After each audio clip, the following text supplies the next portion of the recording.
You're listening to the Pelicans postgame report on the PRO Media Network for all things Pelicans. Perfect.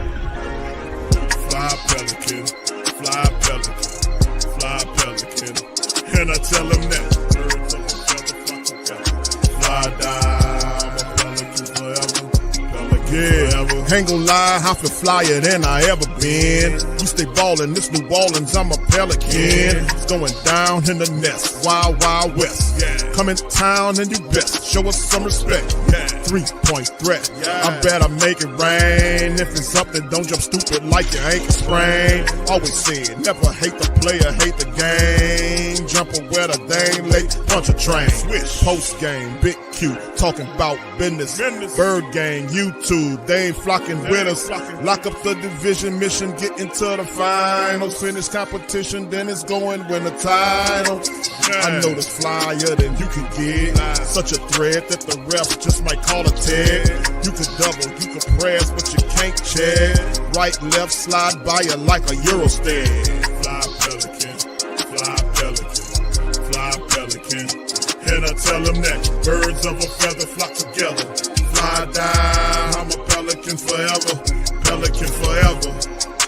And never, and never, and never, and never, and never, and never say birds of a feather flock together. Yeah, fly down, I'm a Pelican forever, Pelican forever. Yeah, we talked about it at halftime. Coming out being the aggressors in the third quarter, we knew that they were going to make some adjustments, and we just didn't do enough in that quarter to make sure that we weathered the storm with that first, quick run that they had. So I had to take a timeout and get going from there. But it's, 3 quarters of really good basketball. Just got to correct the third quarters. And DQ, 38 minutes, kind of stepping in, especially. He losing Eve at one point, so kind of shortens that rotation just a little bit. But which is a good job DQ did. He did a really good job, and he's been doing a really good job. He's impressive. He touches the floor, and the game changes immediately. He'll make some mistakes, but he's aggressive. He's a good passer. He's normally in the right spots defensively, so he's given us a lot. And with the third quarter been kind of a constant thing, though. Is there anything you can put your finger on why it keeps happening over and over? Not yet. I think that's what we're continuously looking at is how can we get off to a better start in the third quarter when teams make an adjustment. And how tough is it just, year after year, your calling card has always been one to really, solidify the defense and emphasize that, and just the struggles that you guys have had on the defensive end this year. How tough is that, man? Yeah, it's extremely tough. But that's a part of it. We have to continue to work to figure it out, starting with me, and continue to challenge this group to get better and better defensively. I thought we did some good things, but, they're a tough team, and you got to play really well to beat them. And, when you're playing young guys, as many minutes as you got to go through those ups and downs. Yeah. What are you kind of saying to them during those moments when the offense really stagnates or they're having some bad turnovers, just trying to just get them, over the hump? It's a part of the maturation process for young players. In order for them to continue to grow and get better and learn, they have to go through these experiences. Unfortunately, there's games where it doesn't always go their way, but it works out for them in the long run, big picture wise. But I thought, look, we played 3 rookies tonight, and those guys, they're aggressive. They can handle the pressure. They get on the floor. They play well. And we just continue to play through some of those mistakes. But at least I like that they're being aggressive. It was a big night from Sidney tonight. Just what has he brought to his team this season? He brings a steady poise to our group. Night in and night out, you can depend that he is at some point he's going to come up big for you. Even tonight, a tough loss, but he was solid for us. Hit big shots. He gets to the basket, gets to the free throw line, and he makes simple plays over and over. When you sit out a full season of not playing basketball and to come back into this environment, just how tough is it to sometimes find your rhythm? As the bell tolls for Willie the Nose Green, because he knows his time draws closer. We're going to cover some stuff. Shout out to y'all for being in the stream, man. I know it's a daunting task to watch these games, man, as the Pelicans fall to 2-10. 1-4 on the year. I mean, 1-4 at home, 2-10 on the year.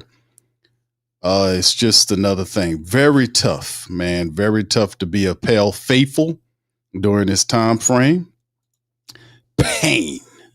That is the correct term. Shout out to Trey. Much love, fam. Walter, Young City 9. Big ups to the fam, man. We appreciate y'all, man, for being in the stream on this one. Y'all hit that like button. This is very difficult to deal with. As usual with our Pale team, man. This is very interesting. But listen, we're going to recap the game. We're going to also go over the article and some of the things that Gayle said. I'm going to do a full show on that tomorrow. I had one I did as soon as the article released minutes later, but it was kind of it had a lot of static in it, whatnot. I was on the road. So I'm gonna kind of redo it again for you guys live. I'm gonna go over that live full article from Gayle Benson, Sports Coma style. But in this one, man, shout out to y'all for being in the stream. What's up, Jaden? Shout out to you. Good to see all y'all in the building. As usual, Triple D Pilot, shout out to you. Much love, the Queen. Jedi Connor, what's up, bro? Slim, big ups to you. Young City 9. Jay Carv is in the building as well. Trey, everybody, man. Mally Mall, I see you. Squallow, shout out to you, brother. Good to see all y'all in the building as usual, man. What's up, Walter? All right, so anyway, DC, welcome on in, man. How you doing? I'm doing great, man. I think we one step closer to the ultimate goal, bro. After hearing Willie Green speak, it brings me some form of joy to understand that this man got up here and talked about the third quarters. We just need to figure out the third quarters when we lost the first quarter by 10 points. But we played 3 quarters of good basketball. I'm like, what fucking game was he watching? Just because Trey almost hit a last second shot in the first quarter that made it good basketball. Like, dude just be saying anything, bro. I think the pressure is finally breaking him, man. I think he's really like losing his mind. Maybe it's just a combination of delusion because he just constantly says the same shit pretty much after every game. So it might all be running together on him, man. I don't know. Yeah. Well, DC, you ain't lying, man. I think Willie Green's just saying anything, man. Obviously, he does not have any answers. This is a complete joke of an organization, in my opinion. The NBA is a success-driven league, and the reason why Willie is not fired is because of the ownership, not Joe Dumars. I don't think it's Joe Dumars or Troy Weaver. I think they have the balls to fire the guy if they have the power to. I think there's a history here, and we know who it is. It's Gayle Benson. She's meddling in the affair. She even lies in this article about not meddling with the team when she meddles in the team with the Pelicans. She don't do it with the Saints. She did it when we forced her to fire Dennis Allen because the money was going down. But in terms of the Pelicans, she meddles with the Pelicans all the time. I don't know why she feels like has the power to do that, but she meddled with the Pelicans when she got rid of Dale Demps and hired David Griffin and made him keep Elvin Gentry that first year under Griffin's tenure. She did the exact same thing to Joe Dumars this time around, and not understanding that you are handicapping a team and not understanding I'm doing all I could do. No, you're not doing what you can do. You are actually in the way. So it's hard to get a person like that to understand that you're screwing up. And that's why people are upset. You don't know what you're doing. Get out of the way and let Joe Dumars get rid of Willie Green and put somebody here in the interim capacity who could salvage the season. We'll go over a piece of that article. And it's just, she doesn't know, man.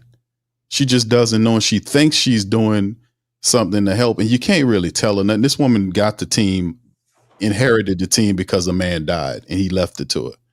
and he put all these people in place to help her with the transition. But that's been since 2018, fam. She's been owning the team. Gayle Benson has been running the Pelicans since 2018 because that's when Tom Benson closed his eyes. And you would hope transition to a higher life based on his deeds on this world. But outside of that, the Pelicans have been 292 to 355 during the same time frame since she done took over the team. You know, so it's just one of these situations where you look at it and you're just like, wow, man, you know, what's the problem? The problem is the leadership. It's always been a leadership. It's not the fact that she's spending the money. She is meddling in situations that, and like I said, it presented itself this year. We talked about this for the last couple of years. That's why the team is a joke. That's why they're a laughing stock, because they don't know what they're doing. There's no demands or nothing until people get pissed off in the city. Then they want to move and shake their feet. And then talking about buildings and all. You're not going to get any new building down here, Gayle. You're not going to get it. People are not going to let you make money off of them with an inferior product. So it's not going to work. But DC, let's get into tonight's game, man. The debacle that was the 118-104 win by the Lakers. They improved to 9-4. They're 6-2 on the road. They took care of business against the Pelicans. Pels go down by 14 in the loss. They now fall to 2-10. There's another game on Sunday, the Golden State Warriors, and then it's a back-to-back game with the Golden State, then Denver on Monday. So this can get 2-12 quick. So let's get your breakdown on this matchup, bro. Yeah, I mean, it's just more of the same, bro. This tonight, actually, it was a little caveat because the whole season you can't really say the refs were as bad as they were tonight. The Pels didn't do anything to help themselves, though. They were very undisciplined. They were making a lot of mistakes and making it easy for the refs to give a lot of those calls to the Lakers, especially on Luka, with the way they decided to guard him. But the refereeing was atrocious. Like, there were several times when Jeremiah Fears went and attacked in the lane, man, he was just getting fouled and they weren't saying anything. You know, that's just, it's disheartening, and it's like it pisses you off because it's like the Pelicans already suck. Like, they don't need the refs to help the Lakers. They're probably gonna lose anyway. So it's like, damn, why they can't get that part of the game right, man? So it's one of those weird games with that. But you see the same old from the Pels, man. Guys didn't really have a good shooting night outside of Trey. Jeremiah played pretty good tonight. You know what I'm saying? Could have been better, but just, man, 8 steals, that's insane. You know, for a rookie. First rookie to do that, I think, since Michael Carter Williams. They were saying this hasn't happened since 2013. The brother had an 8 steal night, man. Looking like Baby AI out there or something, picking pockets. You know, so that was, you know, encouraging. And just the thing with Queen, man, if I'm correct, I don't think Queen came into the game until like 2 minutes left in the first quarter. And like, we down by like 8-10 points. Like, I just don't understand the big man rotation and what he's trying to do. You had Carlo out there. He gets a couple of points, you know, goes 2 for 2, and then we don't see him no more. And Looney logged 10 minutes and didn't really give you nothing, even though, you know, he was starter. He didn't get a lot of production out of Misi, and we all know why Misi's probably not starting or in the rotation heavily. He decided to like a tweet. And 10 minutes, DC. It's just, I don't know. Isn't that terrible? Yeah, man. Willie don't know what he's doing. And then he got up there and they asked him. They got the nerve to be as dumb as he is, got the nerve to be petty. Didn't he talk when they asked him about the rotations, talking about he's still figuring it out? Let me hit the button for that one, DC.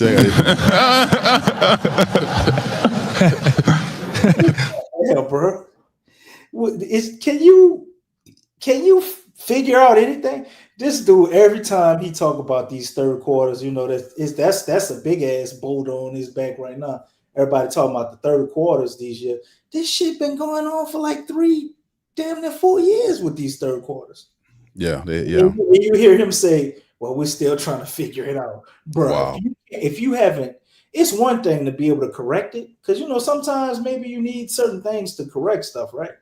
But if you ain't figured out what the problem was in 3 years, at anything, I don't care what you do in life. You could be a goddamn plumber, you could be a computer technician, you could be a lawyer, you could be anything, man. If you ain't at least figured out what the problem was on a particular thing you've been working on for 3 fucking years, you don't need to be doing that shit. You don't need to be doing that, man. You gotta let it go, bro. You ain't gonna never figure it out. So I mean, tonight it's just more of the same, man. Nobody, I think, here who watches this show thought the Pelicans were gonna win tonight. No. Zion and Poole, they still out. Yep. So what shot? I mean, even with a competent coach, this still would have been a tough victory to pull off. The Lakers have been playing pretty well this season in comparison to us. This team was what 8-4 before the night. They're 9-4 now. So this was going to be a tough one, no matter which way you look at it. But you would have liked to see the Pelicans make it harder, for the Lakers, man. They had a cakewalk tonight. Luka was 6 for 16. You know what I'm saying? And this was probably one of the easier victories they've had. Even though Austin Reeves looked like he got better, man. Austin Reeves. Yeah. Nice, man. But yeah, he looked different, bro. Totally different. Going to the free throw line 13 times is insane, though, man. When you look at the free throws, it's diabolical, bro. Austin Reeves went to the free throw line 13 times. Luka went 13 times. Guess who else went to the free throw line for the Lakers? Nobody. Nobody. Right. Yeah. It's just weird, man. And then them going to the free throw line 13 times. Did that even get close to the attempts that we went to the free throw line as a team? Well, no, it didn't. But we had 18 attempts. They had 26. They had 26 spread over 2 players that happened to be of a certain complexion. I don't know if that matters tonight, but it is kind of weird. Yeah, the complexion for the detection. Yeah, they got a little complexion for the protection. Although these brothers can ball, so I ain't saying they wasn't getting fouled some of these times, but a lot of those were just based on their reputation, man. It's a little crazy. Luka had 9-10 trips to the free throw line in the first half. Yeah, Luka. Yeah, he's starstruck, bro. Yeah, it was. You're right. I mean, the free throw attempts was basically between the backcourt. That was Luka Doncic and Austin Reeves. I mean, they combined by themselves for 26 attempts by themselves. Those 2 players outdid the entire Pelicans team. But that's when you get no respect from the officials at all. And especially in your own building, usually you would get the benefit of the call.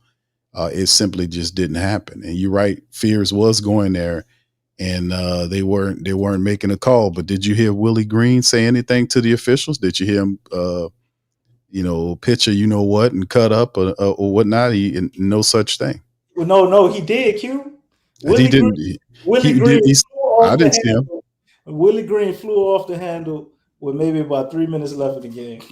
Oh, see, that's what I was like. I watched it. I was looking at it. I was like, man, I didn't remember seeing Willie Green go all the way out, fight for the players, throw up a chair or something.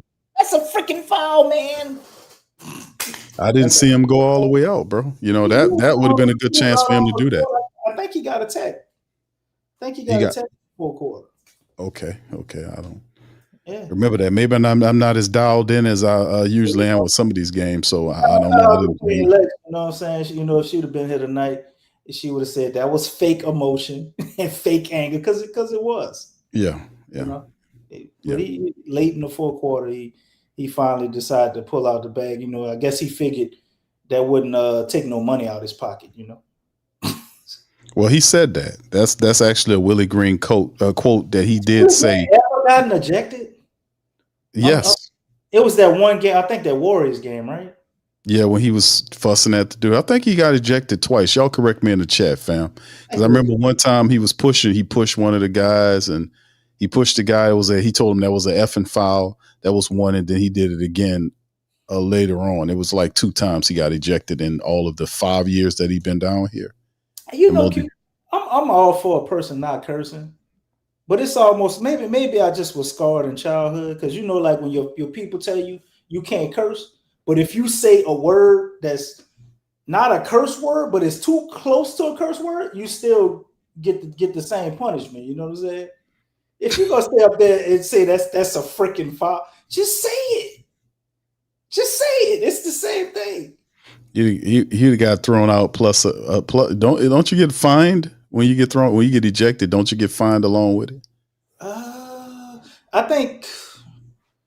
Y'all answer that in the chat. When you get thrown out, do you get right up to a suspension? You know what I mean? Like, okay. So if you get ejected so many times, I think you get suspended, and that's your way of getting fined. But I know if you critique the refs for sure on that podium, you get fined. But I don't think they get fined just for getting ejected. Okay. Maybe I'm wrong. You know. The fact who that daddy said yes, they do. They get fined as well when you get ejected. Who that daddy? Do you know that? He said, yeah, you do. Thank you, who that daddy. Shout out to you, brother. Good to see you. What's up, TFP? Big ups to TFP, man. Much love. Brother Jaden as well. Much love. Knox Villain is in the building. What's up, Daniel? Daniel Barry in the building. E-Sign, shout out to you, my friend. Much love. Appreciate y'all. What's up, JoJo? Shout out to you, man. And this is the thing, man, as we keep it moving, man, let's hit the stats, DC, and then we'll kind of peek into Sunday's matchup against Steph Curry and the Golden State Warriors. That's the next team we have, and that's the first of the back-to-back because Sunday's the Golden State game and Monday is the Denver Nugget game. So this can go off the rails real fast, man. All right, so anyway, let's hit it up, man. Here go the team statistics here. The Pelicans were 39 of 89 today, 44%. The Lakers shot 52% from the field, man, 44 of 84. They were 10 of 34 from downtown for 29%. Pelicans were 12 of 34 from downtown for 35%. DC, you mentioned the free throws. The Lakers were 20 of 26. Really, it was the backcourt of the Lakers, which is Luka and Reeves combined. They were 20 of 26 between two players. The entire Pelican squad was 14 of 18 for 78%. The Lakers out rebounded the Pelicans 45 to 42. They out assisted the Pelicans 28 to 24. Outstole them 13 to 12. Outblocked them 5 to 3. They did have less turnovers and gave up 21 points off 18 turnovers. The Pelicans had 20 turnovers and gave up 23 points off those particular turnovers. Of course, you see the largest lead they had at one point was up to 22 points in a game over the Pelicans. So, like you mentioned, that first quarter, losing by 10, and that just kind of set the rest of the game. As we get into the box score for the Pels, Trey Murphy had a really, just exploded for 35 points. He was 13 of 21 from the field, 3 of 7 from downtown, 6 from the foul line. He had 6 rebounds to go along with that thing. So Trey in 39 minutes put up 35 points. He was the clear leader there in terms of the points, but Jeremiah Fierce was second, 19 points on 8 of 16 shooting from the field. He was perfect from downtown, 2 of 2, 1 of 2 from the foul line. He finished with 4 rebounds, 3 assists, and he had 8 steals, as we mentioned earlier. 13 points from Herb Jones on a really a pretty pathetic shooting game from Herb from the field. He was 4 of 14, a horrible 1 of 8 from downtown for Herb. 13 points and 34 minutes of action, 6 rebounds, 3 assists actually, and a block for him. Sadiq Bey, not so much for Sadiq Bey in this game. Really was lighting it up in terms of the scoring over the last few games. This one, he kind of cooled down. 11 points in 37 minutes of action. He was 3 of 13 from the field, 3 of 8 from downtown, perfect from the foul line, finished with 7 rebounds and 7 assists for him in the matchup. And then, of course, you look at Kayvon Looney, who played 11 minutes, and Kayvon really didn't do too much. He's 2 points and 2 assists not even a rebound for Kayvon Looney. He really doesn't need to start. He can really just come up off the bench. Then, speaking of the bench, you had 9 points for Derek Queen. He played 29 minutes. He was 4 of 10 from the field, 0 for 1 from downtown, 1 of 2 from the free throw line. He finished with 9 points and 10 rebounds, 5 assists, but he did have 5 turnovers in this matchup. So something to work on for the Rook in 29 minutes. Eves came in for 10 minutes, had 1 assist and a rebound. No scoring production. Jose Alvarado in 21 minutes had 8 points on 3 of 18 shooting. He was 2 of 4 from downtown, had 2 assists in the matchup. 3 from Jordan Hawkins. He played only 9 minutes. He was 1 of 2 from the field, 1 of 2 from downtown. So he finished with 3 points and 3 boards. 4 points for Karlo Mekovic in the 13 minutes that he played, and 3 rebounds he tossed in there. And outside of that, not really much to talk about for the Pelicans off the bench, in terms of that. So a struggle factory of sorts for the Pelicans as they get handled by the Lakers, who are actually pretty decent on the road. They have a winning record on the road, which is tough to win on the road, but they're doing a pretty good job. They're 6-2 and playing good basketball. So DC, go ahead and if you got something to add on this, go ahead, bro. Feel free. Well, I think we can move on, to be honest, man. I mean, it ain't really nothing to add other than just talking about Trey and Fears, what he did tonight. Pretty much already gave that brother a shout out and how he was basically manhandled by the refs.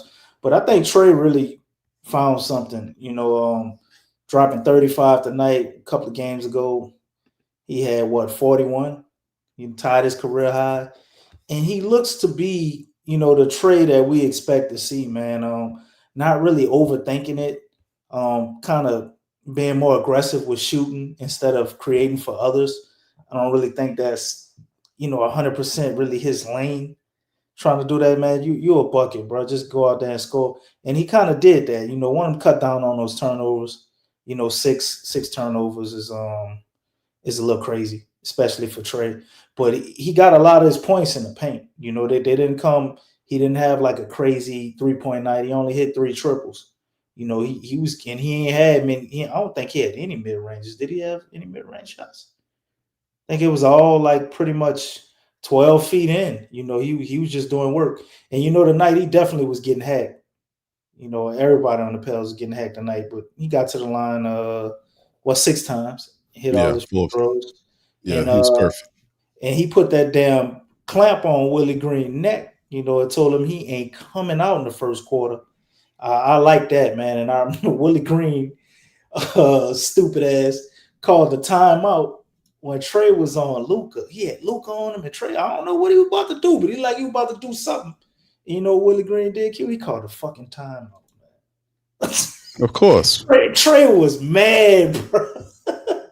Trey was mad. It's just, man, he just finds so many ways to just suck the life out of the team. If there's a way to do that, Willie Green will definitely find it. It's just funny, man. But at this point, they've whittled us down to looking at bright spots of individual performances, because that's pretty much all we got. But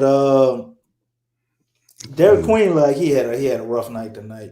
So yeah, he did. We're looking forward for a bounce back from him against the Warriors. Because who are the Warriors? Who are their bigs? I'm not even sure who their bigs are.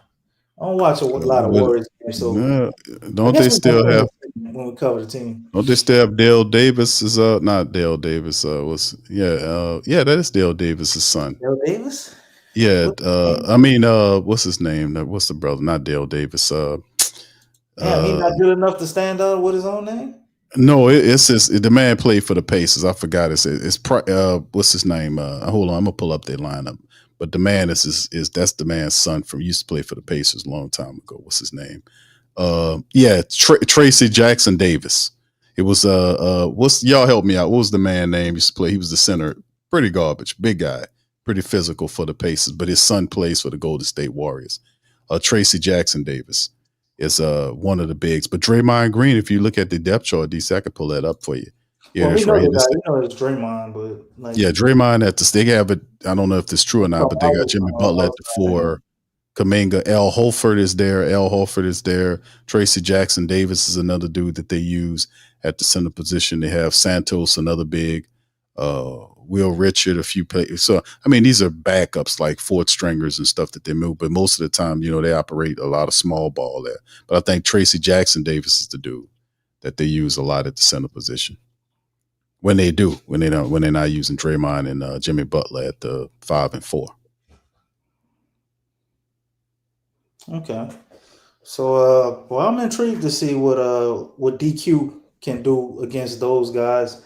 Probably be a tough matchup if they decide to throw Draymond on him, but I like to see what that looks like and see him have a bounce back game because he's pretty much been pretty solid since he's been getting minutes, and I think this is probably the first little rough patch he done ran into. Even though he had 10 boards tonight, man, and pretty much a shot at getting that elusive double-double.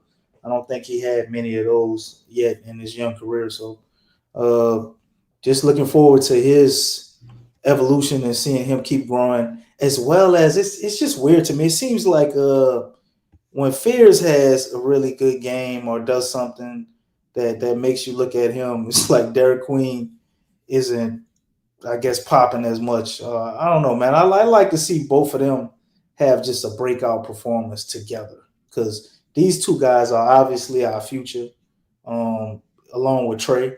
So I want to see them continue to grow and be able to play well together. And everybody else, man, just looking at this roster right now, like, y'all think we're going to make any moves at the trade deadline? And based on what we saw now, although Willie Green is still the coach, so if this was like 2K or something, Willie Green, your coach, everybody's overall probably drops like 8 points. So I don't know how these guys will look under another coach, but is there anybody on the team right now that you would be looking to trade or get someone else? And would they be worth anything? I'm the only person. I mean, there are quite a few people. I guess not quite a few, but 2 names immediately come to mind. You talking about trading people, DC. I think DeJounte Murray comes to mind. I think Jose Alvarado comes to mind. So I think that's 2 people that comes to mind in terms of the trade and what could possibly be. And like I said, we have like a month and a half, a little, about a month and a half left before the year flips to 2026 when they're expecting DeJounte Murray to come back.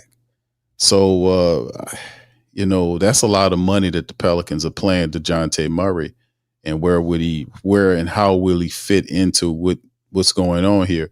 The Pelicans are sure wasting away a lot of time here because this is when we're supposed to be developing the team. Right now, it's so much drawback right now because of the stupidity that they represent. But those are the 2 names that come to mind, DC, to think about it, man.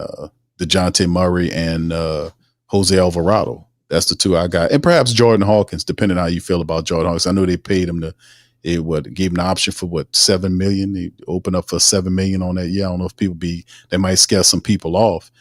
But that's probably the best I got right there, if you're looking at names. Okay. What's up, DJ? State of the Pelicans. Shout out to DJ. What's up, DJ? Don Dada, what's up, my brother? Good to see you. 504 Code, big ups to you. Ask the question, Q and DC, if Ja Morant becomes available, do you explore bringing them in via trade? That's interesting, man. I would say yes. I don't know how we would figure it out, how we would make it work with our current roster, but it depends on the price.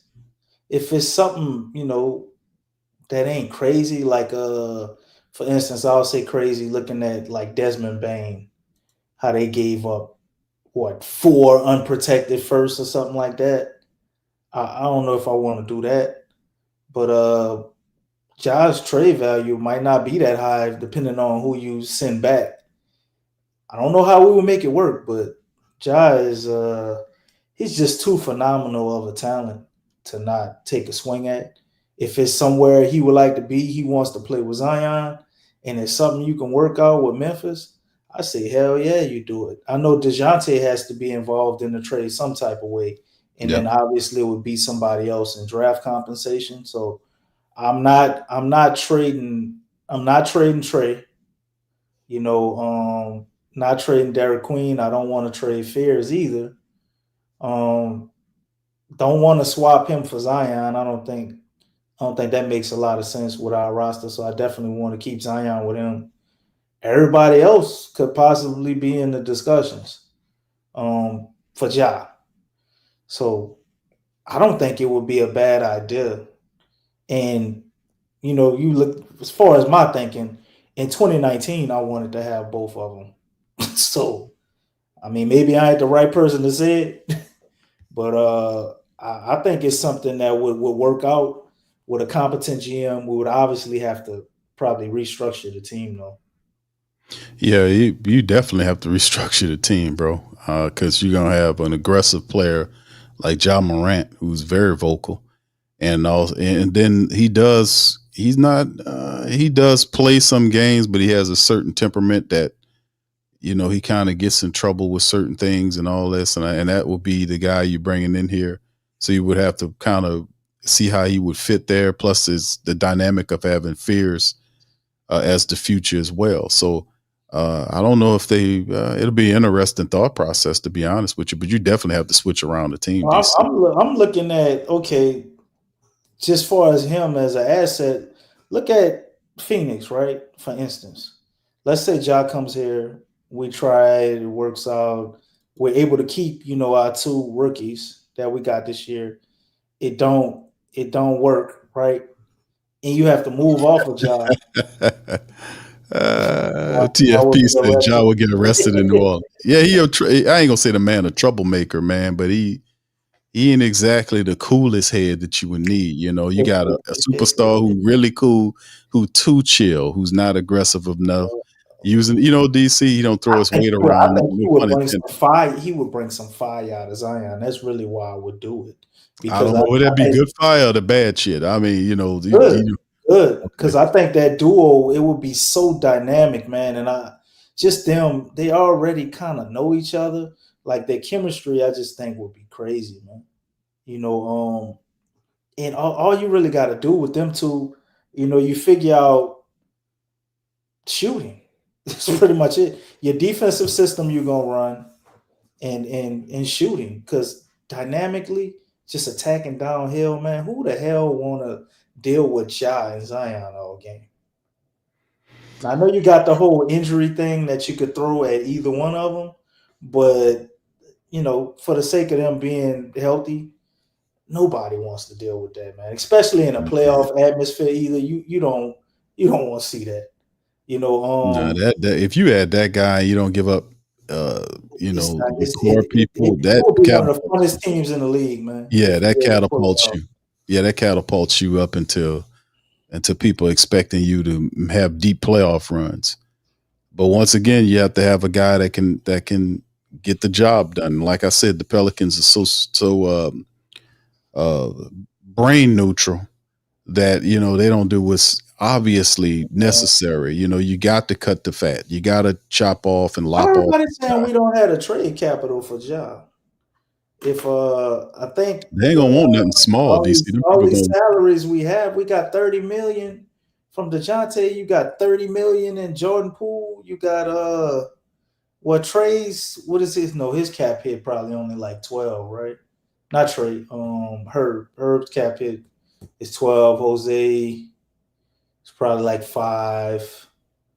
Hawk is like 5. There's no way we can make it happen, Stacey. I mean, yeah, you looking you talking as if we trading him today. I'm talking like, before the trade deadline. Yeah, DeJounte is hurt, but I mean, he's not gonna be hurt all year. If he comes back, proves he can play. 1, 2, 3, 4. I mean, you got 4. Let me see, 5 double-digit salaries on the team. Zion's salary is 39.4, which you're not. I'm just telling the salaries. What's John's salary? Let me see. Hold on, let me see. 39.4 from Zion. Next one is 31.8 for Jordan Poole. It's 30.8 for DeJounte Murray, 25 flat for Trey, 13.9 for Herb. And then everything else goes into single digits. You see 8 for Kayvon Looney, 6.1 for Sadiq Bey, 4.5 for Jose, 7.5 for Jeremiah Fears, 4.7 for Hawk, 1.2 for Peavy, 5.1 for Derek Queen, and 1.2. I already said Peavy. So yeah, the top 4 salaries on your team: Zion, followed by Poole, Murray, Murphy. Those are the 4 in terms of. It's 39, so I don't understand. Why y'all saying we don't have the salary? Maybe it's something. I'm not a salary cap wizard, and I know some people in the chat. Y'all might know the salary cap better than me, but 39 million, and you got one player that'll account for 30. You got 2 players that account for 30 on your team. It don't seem that hard to fill out the other 9 to 10 million. Yeah, that you make a point, DC. But the Memphis they got something, right? They gotta you gotta have a participant. You gotta have a willing participant. So I don't think they do that unless you give them a Trey Murphy or a Zion Williamson, in which the Pelicans will be reluctant to do. It don't make sense to do. I can't give them Trey because it's too hard to find. Trey or Zion is too hard to find, and Zion and Ja would be an even swap, but it's like I don't think that as far as the team we have, that doesn't make us a better team. So now anything you do, you have to add. If you're doing that, Queen slim so right? If you do a Ja, and I'm just saying this is just hyperbole. If we do a Ja trade, you would have to secure Zion and Trey in that trade. You would have to have that as the 3 main players. Any other way wouldn't make any sense. But I don't think it happens anyway. It was a nice dream. As a matter of fact, I think he was the one that talked about this a long time ago. He was like, "Man, if they was aggressive, trade Drew Holiday." Yes, yeah, I remember Drew Holiday and to give him the 4th, Drew Holiday, and what you want, Drew and Lonzo Ball? Okay, give me Ja. Like that was my proposal. Drew Holiday, if they want Lonzo Ball too. Who else we had on the team? I was willing to get. I think at the time I wanted to keep Brandon Ingram, boy. But looking back at what if they would traded Brandon Ingram for Ja? Man, that turned out to be a disaster there, bro. Anyway, let's move on, man, to the next one. Golden State, New Orleans Pelicans, Sunday, 6 p.m. tip-off time in the Smoothie King Center. We got all our picks, my man Stacy, till 2031, except for the one this year or next year with Atlanta. We got all our other picks. And we got one more Milwaukee pick, I think. All right, so let's preview this one, DC. Golden State Pelicans. Matchup indicators say 74% going toward Golden State Warriors. I really can't give the Pelicans like seeing what's going on there, man. Man, Willie Green is a zombie, man. It's just this team is just not going anywhere, man. They're just stuck in a loop. Like we seen some aggressive play by him several games ago, but that is that undissipated. Like, and I think he could like what happened with Trey Murphy today. He might have another mutiny on the ship, DC. To see that happen because a lot of players already are giving up on Willie Green, and you see how Trey Murphy, what happened with him in this game, how he looked at how Willie Green did, and people like, see, I told you this guy's stupid. So I mean, it's the guy just like, and you know what, man, I used to have a lot of respect for Willie Green, man. I really did until I seen how he is behaving, and really, that's not the type of temperament you're supposed to have when the ownership. The only reason you got a job is because the owner is stupid. I mean, you don't supposed to be in this role, in this position, and your behavior is just like really off-putting. Like the dude, how he behaving with Eves and what happened with Eves on social media. You stink.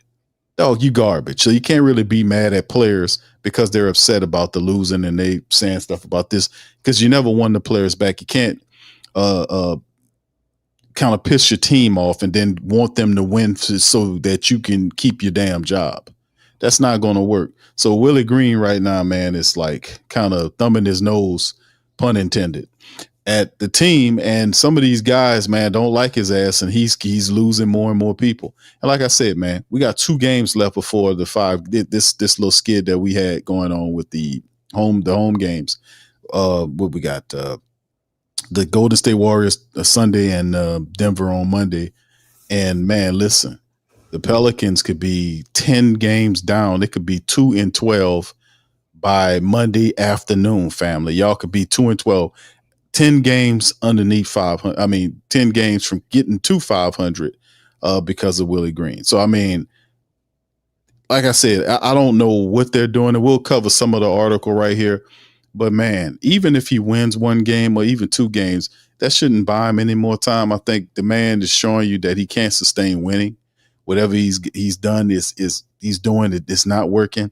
So a decision needs to be made, and it needs to be made as soon as possible so we can get back to winning. Because the whole family base wants this guy gone. The team wants him gone. You know, just lop this guy off and let's keep it moving. So anyway, the Golden State Warriors game, in my opinion, it's a loss. It's a loss, man. The Pelicans just don't have their hit or miss. And like I said, Willie Green is continuing to sap out, just siphon out all the energy and anything. He's not an intelligent strategist. That's not even close to what he is. I don't know what he does right outside of sabotaging his team, calling these weird timeouts, these weird lineups that got Kayvon Looney in certain situations. I don't understand what he's doing and why he's doing. It's just really a dumb head coach operating with a terrible temperament. And I just want to see the guy go, man. So if he had any kind of a backbone or spine, just resign, man. Just resign and spare the team from firing you, dude. Just resign. But the guy doesn't have any backbone. He's going to hold on to that job. He sold his soul for that job. He's going to hold on to that job long time as he can. But his time is coming to an end, bro. We want him the hell up out of here. So 10 games under 500, fam. Before Thanksgiving, 10, and you got 2, and I don't give you a win against either Golden State or Denver on Saturday and Sunday. I'm gonna say no to both those games. I'm sorry. I have to keep it real. This team can't sustain winning with this guy. Go ahead, DC. You got it, bro. Man, the matchup indicator getting wilder and wilder as the season goes on. They give us a 26% chance, man. Normally we'd be like, oh man, that's crazy, but I can't even say I'm mad at them right now. They ain't got a chance in hell at winning this game. Somebody put in the chat, they say Steph dropped 49 points tonight, huh? He gonna light the Pelicans up when they play them, man, because they don't have no defense. Boy, if you know the Fears, this is Fears. He says he doesn't have a favorite player, but they asked him, what player he try to model his game he watching. He says Steph, man. So he say he don't have a favorite player, but if he had a favorite or admitted to having a favorite, I think it would be this guy. So it'd be interesting to see how that matchup goes. Listen, would they gonna throw Herb on him and have him running all over the place? If Grayson Allen lit the Pelicans up for 40-something points the other night, imagine what Steph Curry gonna do him, bro. But Grayson freaking Allen, man. This is the Pelicans, just like tonight with Luka. A 40-point game from Luka just wasn't necessary tonight. It could be the same situation with Steph, man, where, he doing this thing, but it really don't, you ain't got to play him that long for him to get that because they don't really need that much from him. So, I mean, you don't know what the Pels, man. Willie talking about the third quarters. What I've been seeing the trend. The first quarters. And pretty much after the first quarter, don't we all feel like the game is over? Well, you kind of feel that way before the game even started. But if you're actually watching the game, you didn't know Willie Green was the coach. After the first quarter, it's pretty demoralizing. So if they have a first quarter like they have tonight, and then they follow that up, with a okay second quarter, not a fantastic second quarter, getting back in the game, I don't know if we see a 40-point game from Steph because we know what they're gonna do in the third. They're gonna always lose the third quarter, and it's gonna be when they first come out. When they first come out of halftime, they're gonna suck. Flat. They're And gonna then be sometimes if it's a night where they want to fight, they're gonna fight back in there before the fourth quarter where it don't look too bad. You know, similar to tonight. You know, they only lost the third quarter by 5 points. And you're like, damn, but they lost it by 5 points. Well, shit, normally they lose them motherfuckers about 10, 12 points, 15. So 5 points is an improvement, I guess. But I'm not sure, man. We got to see how the game play out to see if Steph gonna kill us. But I don't see the Pels beating this Warrior team. And when do they get a break in the schedule? Because at this point, you would have to think when they get a break somewhere in the schedule that they're just gonna go ahead and fire Willie. Miss Benson came out. Oh, well, we're gonna get into that in a little next, right? Yeah. I guess you go ahead and go to that before. They got a break in the schedule. I don't know, DC. You said a break in the schedule because they have a as far as when they get a break, like in like a 2 or 3 days. Yeah, like a couple of days, like 3-4 days worth of rest. Maybe that's what they're waiting for. They don't want to put James Borrego in a situation where he messed up before he can even get started. Well, I mean, they got a game on a Sunday, then Monday. Then between the game on Monday, they play again on Wednesday against Denver. That ends the homestand. Yeah, they're just gonna have to pull it. So it's Golden State. I said Denver. It's Golden State and OKC. So Sunday is Golden State. Monday is OKC. Wednesday is Denver. So they got to go ahead and let them go pretty much Monday. Well, I mean, it's the interim coach should be able to step in there, bro. I mean, it ain't ideal against OKC or even at Denver, but I think that you have a bigger problem keeping them around. The interim coach knows the players. He knows. Maybe they're just waiting on. Are they waiting for Zion or Poole to come back? And do they want to give him one more chance? Like, do they have the mindset he's losing these games because Zion not here? I would say hopefully they don't think that, because we've seen Willie Green with these guys in there and they still lose the game. We've seen Poole and Zion in there, they lose the game. So that'll be asinine for the Pelicans to say keep trying to give Willie Green chance after chance. I've not known an NBA team as stupidly patient with the wrong person as I've seen the New Orleans Pelicans. I mean, they have championship coaches and coaches that were the best in their franchise history, like the guy from Memphis. And they weren't nearly as patient with these men. And they had hardware and wins and records, behind their names. And they were not nearly as patient. This guy hasn't done nearly any of that consistency. And you can stupidly give patience behind the wrong person. So I sincerely hope that is not the answer, man. We've given Willie Green they extended Willie Green an extra year, which we would have been done with him we'd have been done with him this past offseason. He would have that if it wasn't for Griffin extending him out and then trying to fire him the next year. So I mean, it's just we've given Willie Green every opportunity to improve and do what he's supposed to do, and all he does is come up with these half-ass game plans. Say the same thing over and over again in these press conferences. A guy in the chat says I played the wrong press conference. It was actually a press conference. It don't freaking matter, dude. I mean, he says the same stuff every damn press conference, and people, they know, and they hear it, and they check out when they listen to him because he says the same thing over and over again. So who cares? It does not equate to winning, and it's basically a regurgitated script that he says over and over again. Every loss is the same thing. We need to do this. It's the same stuff. He doesn't say anything new. He doesn't get specific. He and break down what he needs to do and how he needs to improve. It's nothing there because he doesn't have it. He can't break down and give you strategy, real in-depth strategy for these people to follow behind. And he doesn't have the resume for that. Plus he's acting petty and doing the things that he's doing with these players who are obviously upset. They're supposed to be upset when the dumb coach is not operating and calling these weird ass substitutes and calling timeouts at weird points of the game. Not drawing up any plays, can't in the clutch moments of the game, can't come up with a decent game plan for them to do anything. They're losing the close games. Don't know how to motivate them properly. Don't know how to talk to the players. Come on, man. And they all know that he's only here because the owner doesn't know basketball and is sticking with him and nobody could touch him. That's they know, literally looking at him and understanding the only reason you got a job, bro, is because that lady over there like you. Imagine that. A dude screwing up, you got a goddamn job you work at or wherever you at, you make your money. They got a guy there, man, that screw up everything. And the only reason he got a job because he's related to the owner or the owner likes him and keeps him in a managerial position.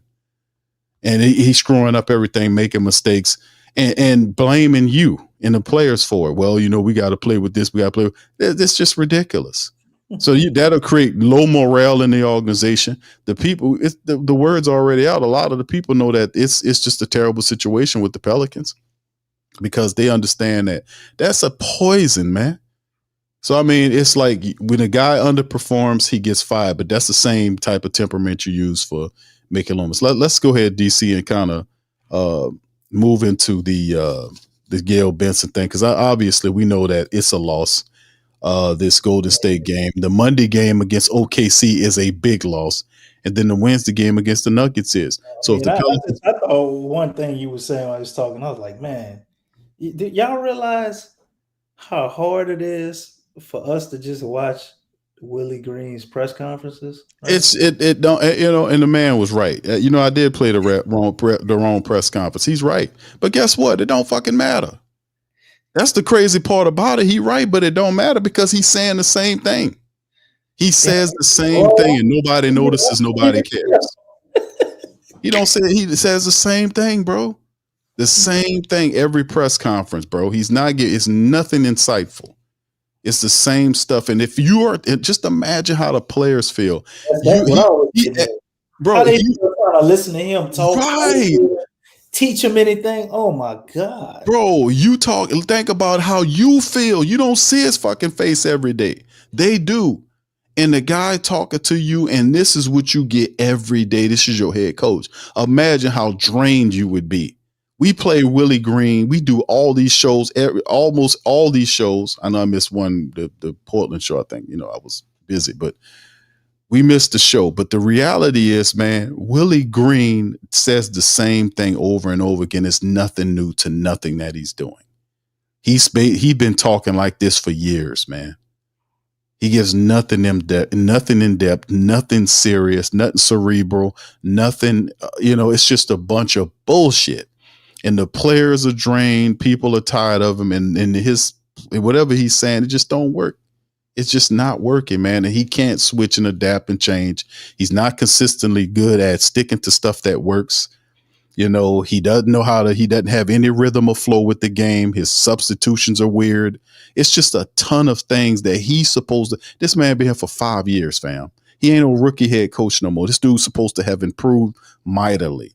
Look at how even his peers, when he came into the league, guys like Charles Lee, guys like, what's the brother DC from Orlando, Mosley, who interviewed both Lee and Mosley interviewed for jobs for the Pelicans. Thiago Splitter, he's probably like 7 games into his career. He already better than Willie Q.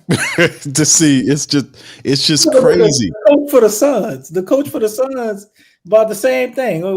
He probably got a few more. He about 12 games into his career. He better than him.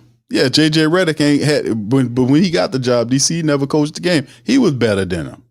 So it's like it's the dude did not improve. Like you want to see your coach take the step to go to the next level. And the Pelicans have players. They're supposed to be a lot more intelligent than this.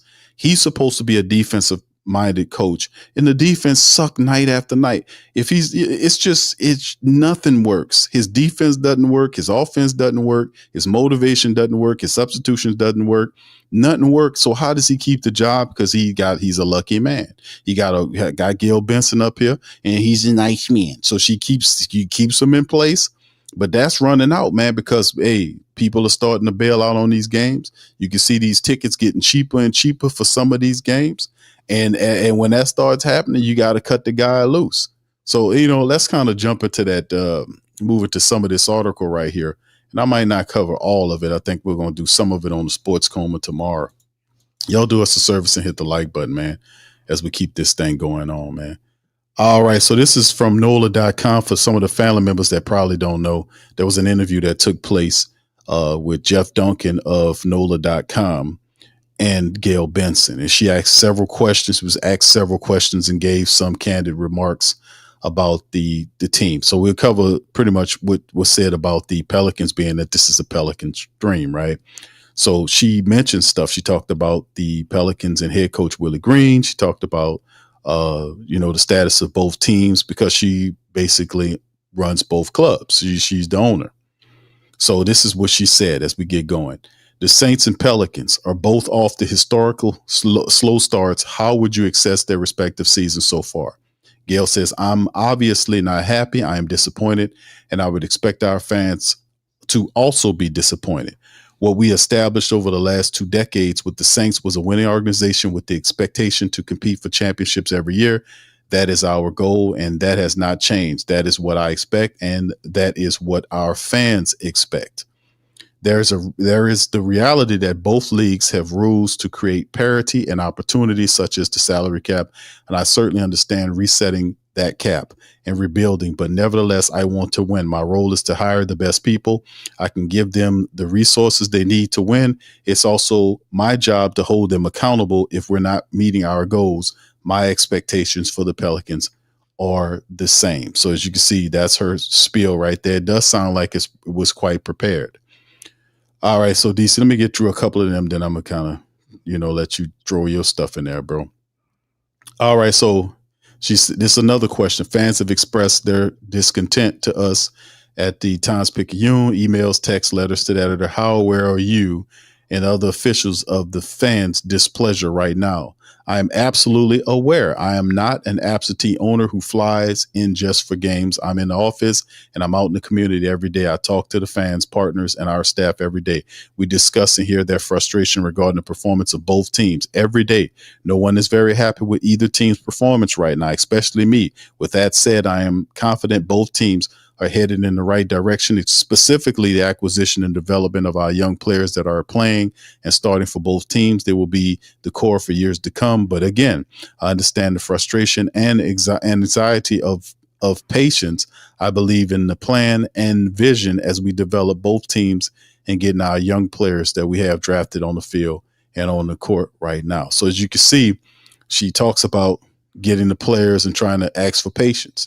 Do you receive letters from and messages from fans?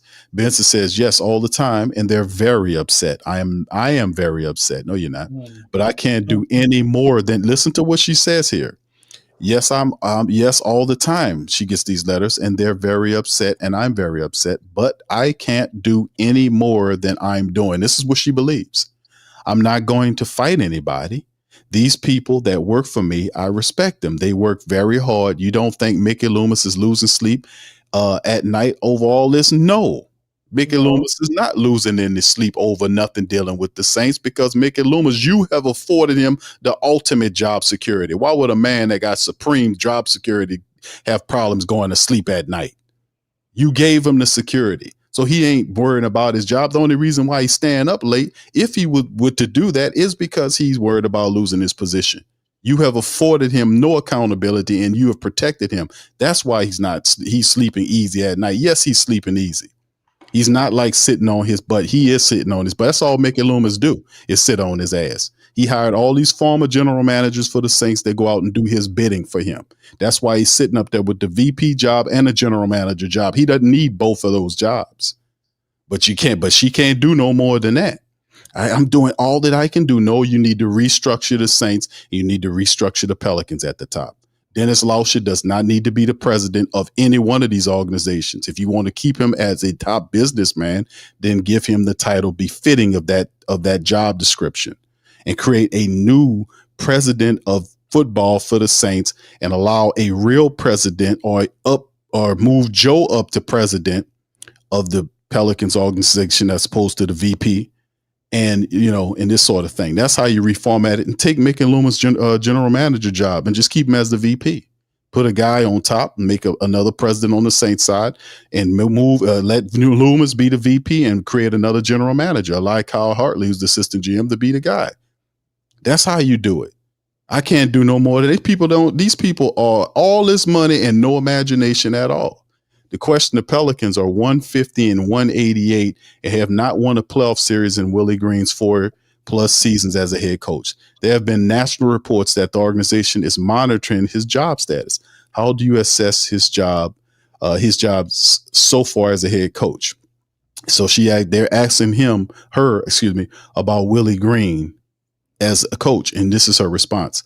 I hired Joe Dumars because we needed a change in leadership at the top level of the Pelicans. I believe in Joe, and Joe knows exactly the stats you noted. We need to improve immediately. Our roster is built for success right now. This is what Joe Dumars saying. You hear the owner saying it. I will rely on Joe to make these decisions and changes as he sees fit. Now, this is the first time we've heard this because we all know she meddles in keeping these coaches. She did it with Gentry. She did it with Elvin Gentry. Now, all of a sudden, Willie Green, she did it with Gentry. So all of a sudden, now it's on Joe now. Now it's on Joe. DC, I'm going to say this last one. I'm going to turn it over to you for your response. Question specifically as it pertains to Willie Green. How do you feel about the job he's done? So the man says, okay, let's lock in. You didn't give me no answer. Let's press harder. What do you think about Green specifically? Benson, I really like Willie Green. He's such a nice man. But I hired Joe Dumars to assess our basketball operation, and that's what he's doing. He's assessing Willie and all the players. He and I spent the entire halftime of the Portland Trailblazers game on Wednesday night talking. When he makes a decision, that's up to him. That's why I hired him. I trust Joe because I feel like he knows people. He's known Willie since he was a child, so he know each other. And if he can fix that problem, he'll fix it. If he can't, then there'll be his decision, not mine. I left it in his hand. But in particularly, I think the decision to take her hands and put that into Joe Dumars happened during that Portland Trailblazers game. Because she didn't have to say specifically that game. She could say that I've been talking to him for all season up to this point. But I think a consensus was made in the Portland Trailblazer game to say, okay, listen, we getting a lot of flack. Joe, you got it. She took her hands off of Willie. Now, this could happen very fast because this is interesting because they don't do nothing by coincidence, fam. It's no such thing as no coincidence.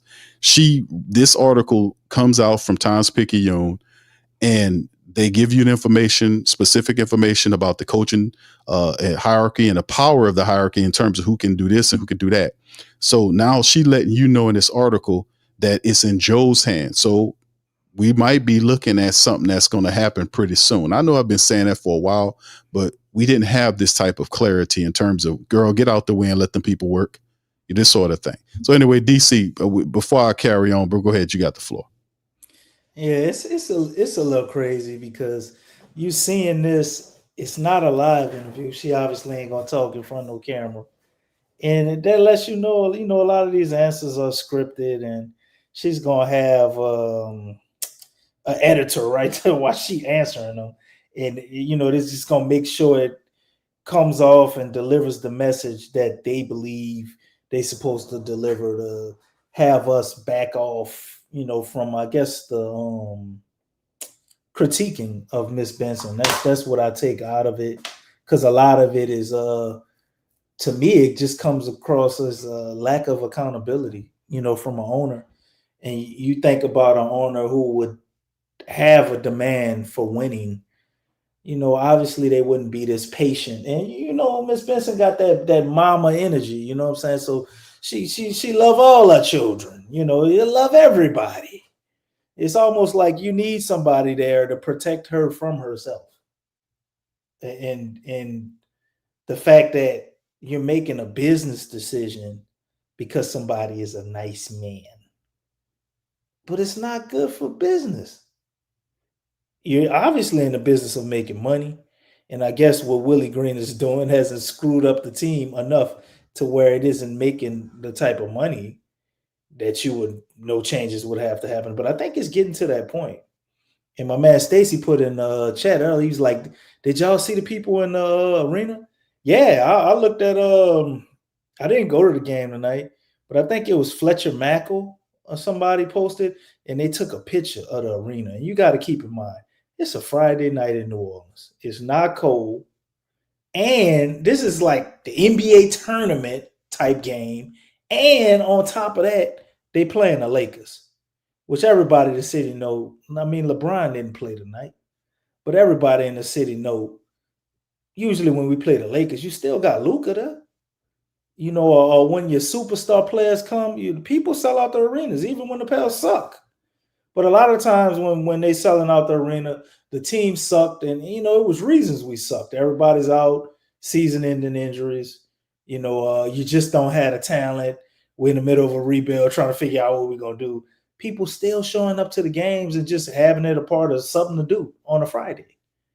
They didn't piss the people off so much. Y'all see this picture? Nobody's going.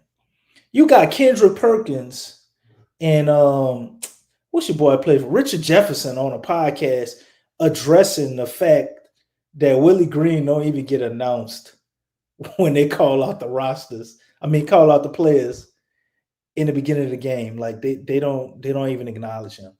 And Kendrick Perkins, I like what he said. He said, if y'all want to fire the man, fire him. You know what I'm saying? Stop playing these games and being petty with him. Yeah, these I think I heard one of the people Richard Jefferson couldn't even get his words out. He was like, if they did that to me and I was a coach, that would be a problem, right? Yeah. You got Willie Green in a press conference saying it don't matter. It doesn't bother him. Whoever made the decision. Well, you know why that is. Why they don't announce him, DC, because they announce Willie Green, they're gonna boo it. They're gonna boo him. They're gonna boo him. They're gonna boo Willie Green when they announce his name. So, I heard one of the insiders mention that like that's an attempt to stop him from getting booed. And I'm like, man, listen, man, you don't sit up here, and that's the problem with this team. That's the issue. Now, this whole little spin about her coming back around with this article, bro, and talking about who's handling what. This was a recent conversation she had with Joe Dumars, because we know what Gayle was doing. Gayle was sitting up there. The Blazers game. So right. That had to be Joe, basically like, look, Ms. Benson, this ain't gonna work. Like, I know you said you want to this not. It had to be right. Like, why else would Joe be having this conversation with him? Right. All you gotta do is read between the lines. Like, it ain't. But you gotta make it known that there wasn't a mandate because you're a hands-off owner and all of this stuff. Mm-hmm. And then going through this whole article, she made sure at the end that she said none of the teams are for sale, and they working on redoing the it was funny because she didn't say whether they were going to renovate it though. She said they're working on a agreement or whatever for the Pelicans arena. Did she even refer to it as a Smoothie King Center? They didn't mention it, that they're working on the arena deal because they looking arena deal. But did you say they were going to renovate it? Yeah, that's a part of it though. That's a part of it. That's a part of because she got a certain amount of money. The deal is she puts a certain amount of money in, and the state puts the rest. The state used the taxpayer money to put it in. Like we talk about this all the time. It's the taxpayer money, whether you're a Pelican or Saints person or not. They're using your tax dollars to renovate these buildings for the Saints to make billions of dollars on. She even mentioned the concession prices. So Slim, with the joke that we made, bro, about the $20 nacho. Guess what? She made mention of the fact that they were working on the concession prices. So if the team still stinks, the concessions are high. They're $20 nachos and $10 drinks in there, man. Come on, man. What are we talking about here? And then a lot of the merchandise they have, that stuff is not nearly supposed to be that high. I mean, it's just disrespectful. But if you allow them to do you that, they're going to continue to do that. That's why I said a lot of times people have to start seeing this as a business too and see their dollar as power. Because look how scant that arena is. A lot of the Pale faithful are heeding the message. They're in unity. A lot of these other people, they're getting cheap tickets to go down there, but it's not going to be enough. It's not everybody will comply, but enough people will comply to drop that money down, and that'll force her to get these people. So the same technique we used to get rid of Dennis Allen is the same technique the people are using to get rid of Willie Green. And we knew when we got rid of Dennis Allen by not going to the games that we would have to do this with Willie Green. And why? Because these people do not know what they're doing, and she has no imagination with this team, fam. If you read this article, you can see she has no imagination. And her methods and techniques in terms of improving the team are ridiculous. She believes in a hierarchy, and that's the problem with the team. The Saints side of it haven't won anything since Sean Payton and Drew Brees left the team. They haven't done anything. And it basically Mickey Loomis is living off past rep, but he hadn't done anything recent. And like I said, I ain't gonna say he lucked up on it, but the Sean Payton and Drew Brees thing worked well. But look what he's done since then. He hadn't had the ability to be able to strike or make correct decisions. His immediate hire with Dennis Allen. Then it took you to fire him. He didn't fire him willingly. He was forced to fire him. You would still have him if it was for Mickey Loomis. But she doesn't see any of that. She doesn't see Dennis Lexxah is incompetent and shouldn't be a president of any of these teams. She doesn't see any of that stuff. And he's like, who you talking to? We talking to this person. I thought you need to stop talking to the people, Gayle, because they're not telling you the right stuff. This stuff is not hard to tell. You need this 2 places. I keep telling these people the same stuff we've been telling them for years. And they do stuff, one thing every year. They work, this didn't work, and they scratch it off the list, process elimination. That's what David Griffin did. DC his times in the 5 or 6 years he was the GM or the VP, whatever the hell he was. He was just scratching shit off, listening and scratching it off. I'm like, man, what are you doing? But this is the problem with her. And I realized, and I told y'all, the leadership has always been a problem with the New Orleans pro basketball team, the Hornets, and then the Pelicans. It's always been ownership issues as problems down here because the ownership doesn't know what they're doing. They're not a respected team. This is a team that want to make money off you. They spend a little money here, spend a little money there. But at the end of the day, they do not hire the proper people to do the work. They don't. And then she sit up here and tell you she hugging on the players. Ma'am, respectfully, the players don't need a mama. They got mamas and parents, man. In the building every day, Q. That don't matter, ma'am. That's not working. No, nobody is over Joe Dumas and Mickey, but her. They answer directly to her, and she in the building every day, Q. So how the Lexxah work though? You see what I'm saying? There's a hierarchy for these teams. She had Arsenal, dog. He over there. Bro, it's amazing to me. You got a president of basketball operations. His name is Dennis Lexxah. How's the guy the president of basketball operation and he don't know nothing about basketball operations? He knows how to make business arrangements with Osh and all these and sponsorship deals and all this, but the man doesn't know anything about pro basketball. He doesn't know anything about pro football on the court and on the field. How is he the president of your team? How? And she just told you the underlings for Dennis Lexxah report directly over his head to the ownership. Then why is he there, fam? Why is he there? But she don't see any problem with that. She don't see any problem with these guys just sitting up here, just parasites on the team. This guy done finagled his big fat ass into a position where he's sitting on the board of Oshina Hospital, and he the president of 2 professional teams in New Orleans. And he sits as a director on the board of Oshina, one of the richest hospital institution in this area. How did he do that? He wormed his way into that. He has no knowledge of any of those things. He don't have any health information. He don't know anything about pro basketball or football, but he's your president of operations. They don't see any problem with that. Not at all. They're probably one of the biggest, I guess, funders of Oshner through their professional teams, though. Because, most players are probably getting a lot of their surgeries and all of their stuff done straight through Oshner. I wonder if, some of these trainers and other people that, they don't list as a part of the training staffs come directly from them. So I guess by him weaseling his way in there, what else could it be other than just like a money situation, right? Because like they got certain contracts that the Pelicans and the Saints bring. And if y'all want to keep getting our contracts, put me on the board. Really could be that simple. Huh? He could, because there is I don't know if it's a conflict of interest, so to speak, because he sits on the board as a director, and they have a direct business, like they have business flowing between them. They act as the healthcare system for both the teams, and they also are paying a sponsorship deal to the Saints and Pelicans, their name is on the practice facility. Their name is on the practice. So they have like a sponsorship deal going on with them. So money's being exchanged between the two parties. But in earnest, if you look at the relationship, it hadn't benefited the Saints and the Pelicans.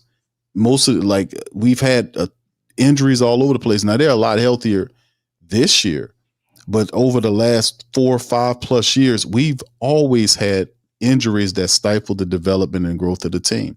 That's why we don't like the excuse that, oh, the injuries is why this guy fell, all this kind of stuff. We don't want to hear any of that, man, because you had year upon year to fix it, and you keep using that lame excuse every year. Everybody deal with injuries. Everybody. You can't bring that to the family base and say, well, oh, you injured. We'll pay you. They were patient up to a fault. But when they recognize the pattern, they're not going to keep playing games. That's the point. When people see the pattern in the game, they won't participate. It won't work on them. You lose that only works if you don't know. The moment you realize the pattern, the loop, the cycle, and you realize what's going on, you gain control over it. You stop playing the game, and it don't impact you the same way. So the injuries excuse and all this other stuff won't work. The money stuff about the arena needing this going on, they had the same thing with the Superdome. Now it's the arena. They want to have a long-term lease agreement with the Smoothie King Center, which ties to renovations. They want more suites so they can bank out and make more money. But the thing is, it's a way that both parties can get what they want, but you have to win. So she's sabotaging her own team by standing in the way of a lot of what's going on and saying, I'm doing everything I can. No, you're not. No, you're not. Anyway, let me continue this because I'm not going to read all of this stuff. Just to a point, because a lot of it tie into the Saints, and this is the Pelican stuff, man. And I'm gonna cover a lot of this on Sports Coma tomorrow on the Saturday show. Let's look at this little giblet right here. How would you answer the critics who say he's not held accountable by you and President Dennis Lausch? They're talking about Mickey Loomis and all this kind of stuff. He says, important to note that, and this is DC alluding to what he says, that both Joe Dumars and Mickey Loomis report only to me, no one else in the building. I am in the office every day speaking with them. I am in the locker room every game, win, lose, and available to them, provide whatever support they need to be successful. It is incorrect to assume that Loomis is not held accountable. That is not true. He's very unaccountable. He's very unaccountable. He's unaccountable for his bad draft decisions, his bad personnel decisions. Them pivoting to more of a conservative approach economically was because of the stupidity that Mickey Loomis represented when he brought in Dennis Allen and allowed a blank check to be issued to Derek Carr, which turned out to be one of the worst free agent signing in Saints history. They paid him all of that money just to be a 14-13 quarterback, and then spun excuses and all this stuff. This guy's an idiot, man. But outside of that, she spins excuses. And look at this. I'm gonna talk about this on the Coma. She even says this in the next paragraph. Mickey managed the retirement of Derek Carr, saving us $30 million in cap space. Last time I checked, Gayle, Derek Carr retired on his own. He didn't manage anything. What are you talking about? He didn't manage anything. McCarr retired on his own. He didn't even have the balls to fill out his contract and honor his obligation.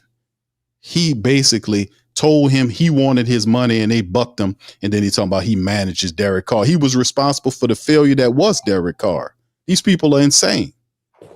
So you go to the next one, given the historical slow starts the season and recent struggles of both clubs to make the playoffs, why should supporters have confidence in the management and the direction of the organization? She says, like I've stated, there is the reality, but that both leagues have rules to create parity and opportunity. That's a prepared statement like a dog there. Fortunately, those rules in both leagues allow for quicker turnarounds than they used to have to make the right decision. My role is to hire the best people. I can give them the resources they need to win. I have committed millions to the state, the art practice facilities, and hiring coaches and support staffs for the team. I also take great pride in not meddling. The woman actually said this, and not meddling in the day-to-day operations. But that's all she do with the Pelicans, meddle. That's why we still have Willie Green, is because of Gayle Benson. If you're not meddling, what you doing in the building every day? Meddling in the Pelicans affairs. That's why we still have Willie Green. It's because of her meddling. She says right here, I also take pride. She lied here.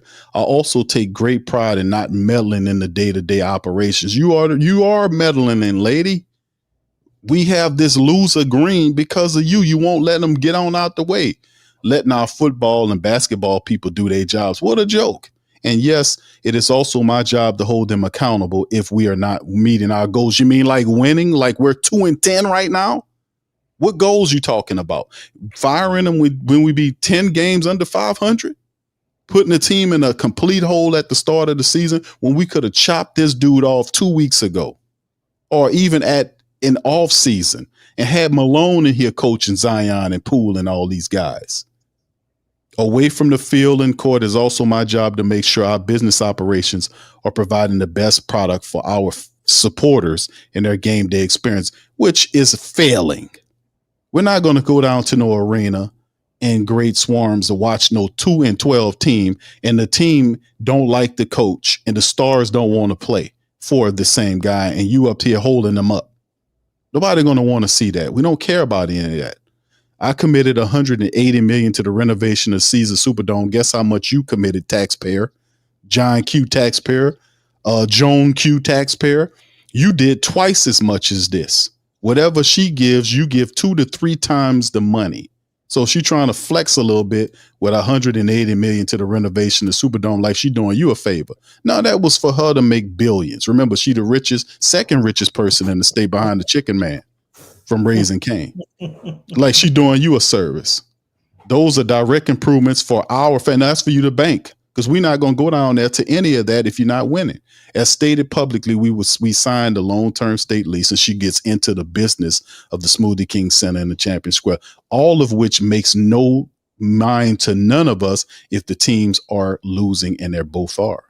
While there are still some supporters facing issues at both the Caesar Superdome and Smoothie King Center, such as concessions, $20 nachos, we continue to work with ASM on correcting those so that our fans has the best possible experience.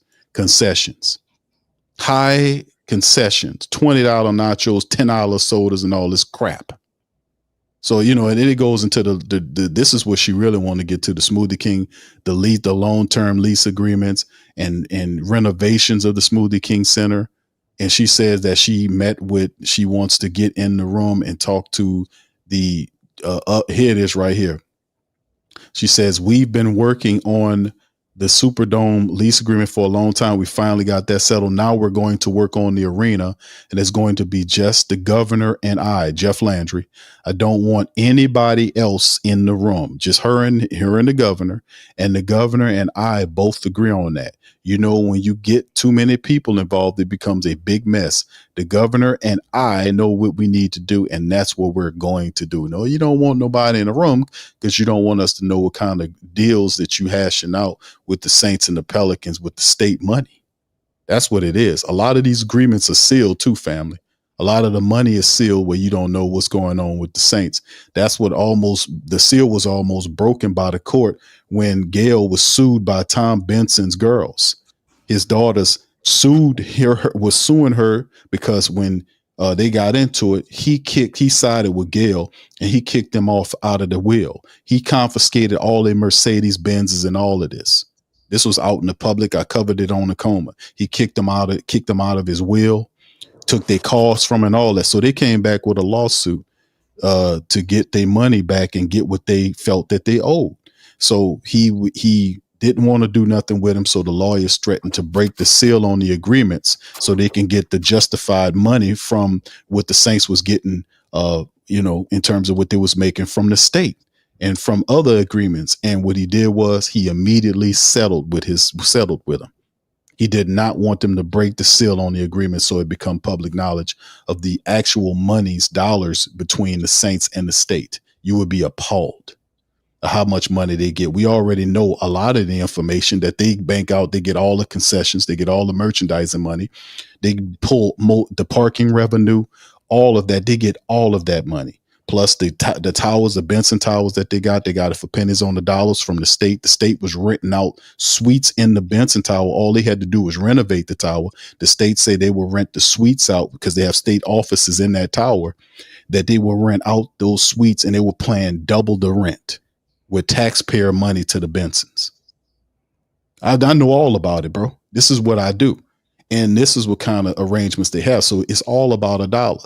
But if you want to make a dollar earnest, what you can do is you can get these effing teams to win like you're supposed to, and fire these assholes that's on top of this team, sucking up money and have no imagination. So this is what she said pretty much at the end in DC. I want you to cap, because I'm going to cover all this tomorrow. Is there anything else you would like to add? The man asked her, because that's a lot of other stuff that's on here that I ain't going to cover on this show. I'm going to do it on another one. But she says, yes, let me be clear about this. The teams are not for sale. That's in capital letters. I want everybody to know the teams are not for sale. I get tired of people asking me if they're for sale. I'm going to turn 79 in January. Remember, she don't have no heirs. There is a will that she signed when I think it was prior to Tom Benson passing away or whatever it was. It was a will that she documents, a will that was set up for her with the Pelicans and the Saints. What happens to these teams when she transitions? And that's why I was telling people, they don't worry about them talking about moving the team, all that, because it's already written into, if something happens with her, that the teams have to be positioned into the city of New Orleans, and they got a certain amount of years affixed to it. All that documentation tied into the NFL and the NBA, covered all of this stuff. She said, I turned 79 in January. I'm pretty healthy. I hear that people want to talk to me about buying a team. I'm like, well, that's a waste of my time. That's not going to happen. And people need to calm down about that about the team moving. And finally, I just want everybody to know that I'm doing everything I can other than throwing the ball and catching it. Oh, a little sarcasm there, Gayle, huh? Getting the ball in the hoop. I can't do any more than I'm doing. I'm giving the team the money. I'm doing everything I can help these guys every game, win, lose. Both teams, I'm in the locker room. When they come in from the field off the court, I'm hugging every one of them. Win, lose, I can't do no more than let them know I'm supporting them. I can't do no more than what else I can do. You know what I'm saying? She hugging them? She hugging Willie Green too? I'm just saying, fam, this is, I know some of the families like, damn, Q, this is something else. But I'm just showing, fam, people want to know, Q. You know the crazy thing about this, Q? Yeah, go ahead, DC. You got it, bro. Listening to you read this article and listening to Gayle's responses, knowing the intentions of why they put this article out, right? It's doing, for intelligent people, the opposite of everything you would have wanted it to do. The only positive I could take away from this is, okay, the relocating of the team and her selling the teams and all of that. That's a lot of negative noise, as our man Mickey Loomis would say, right? So that's good. But hearing all this stuff and her to get it, she in the building every day, but she trying to assure us she not meddling in their affairs. So there was no mandate to not fire Willie Green. And she just putting all this shit on Joe. The Willie Green is still the coach because Joe Dumars apparently knew Willie Green since he was a child. That's cold game, bro. Bro, y'all see, sweet old Gayle, bro. Sweet old Gayle, right? She not to move her pawns around, bro. I can't knock her. She not to move her pawns around. Cause she hiding behind that shit. And then she talks about she can't do anything more than what she's doing, right?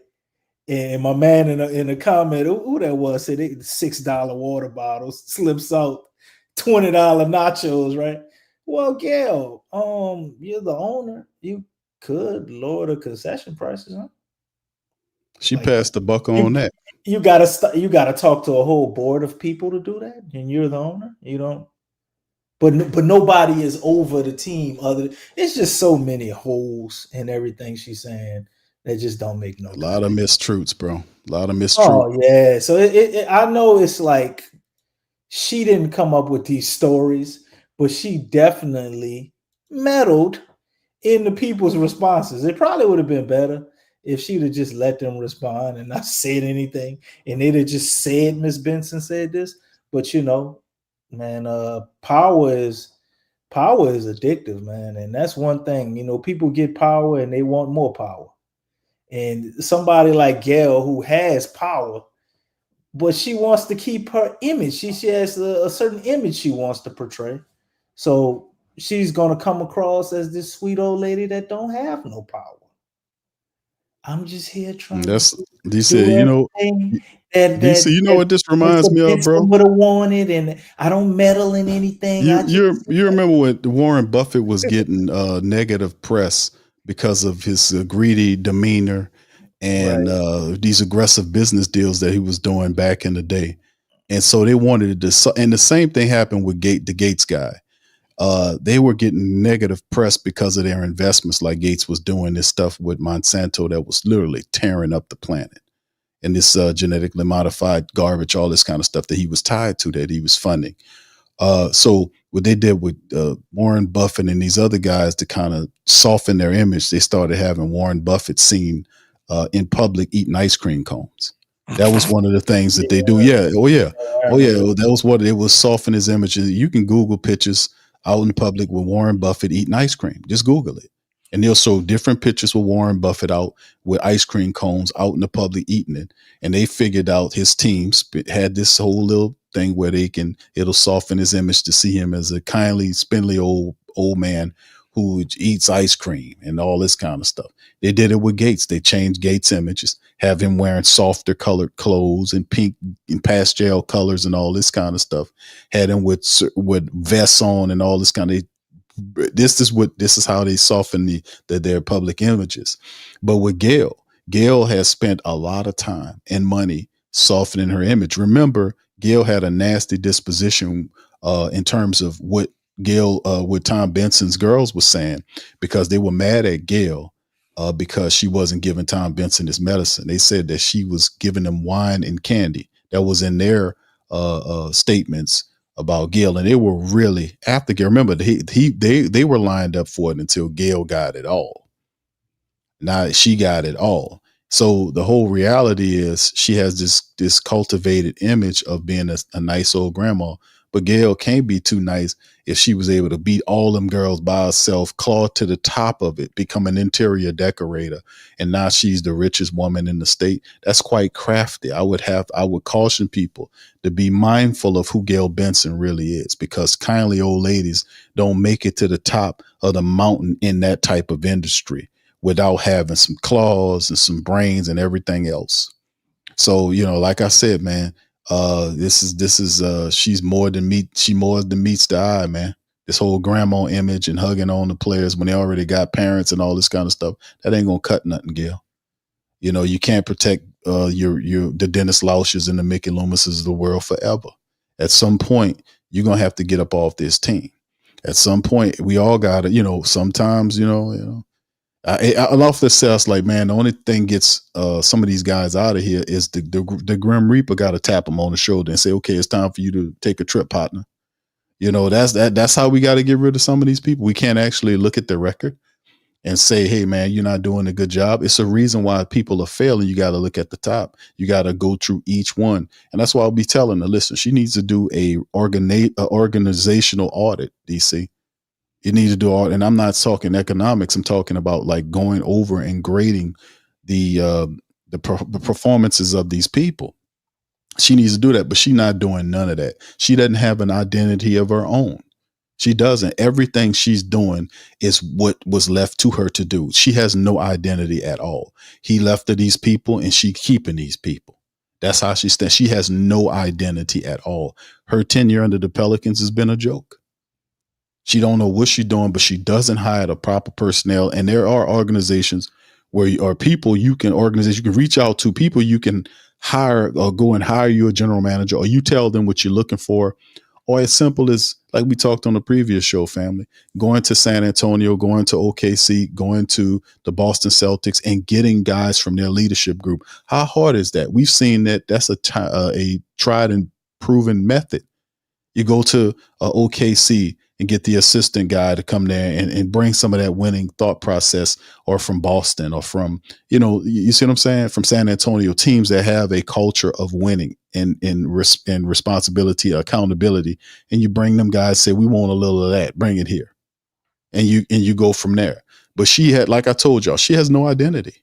All she do is what the ex-husband do, and that's good enough. And she don't want to shake nobody else loose, all this kind of stuff. Let Mickey Loomis sit up there and have all of this power. He don't know what he doing. Don't force him to give up a general manager position. Sit up here and cultivate and protect them. And both of the teams, blind as a bat this lady is, both of the teams sitting up here with the almost identical record. The Saints are 2-8. At one time, they both were 2-8. The Pelicans are now 2-10. And the next two games, they're not going to beat, in my estimation. I'm not being negative, but I don't think they will beat OKC on Monday or the Golden State on Sunday. And then they got Wednesday in Denver. I don't think they beat none of them teams. What if we all wake up tomorrow and they fire Willie Green? DC, you might be drawing on something. DC, you might be drawing on something here, bro. What made you say that, bro? Because, man, you got to kill the spring, huh? Well, I want to see a few of the players' interviews tonight before we get up out of here. But just looking at this article, man, this article, Gayle talked to Joe at the Blazers game. She's putting it all on him. We all watch Joe Dumars all off season. I mean, he came in here, might as well say, with a goddamn hacksaw machete, just cutting shit up. I couldn't believe how fast that shit got pulled off them walls.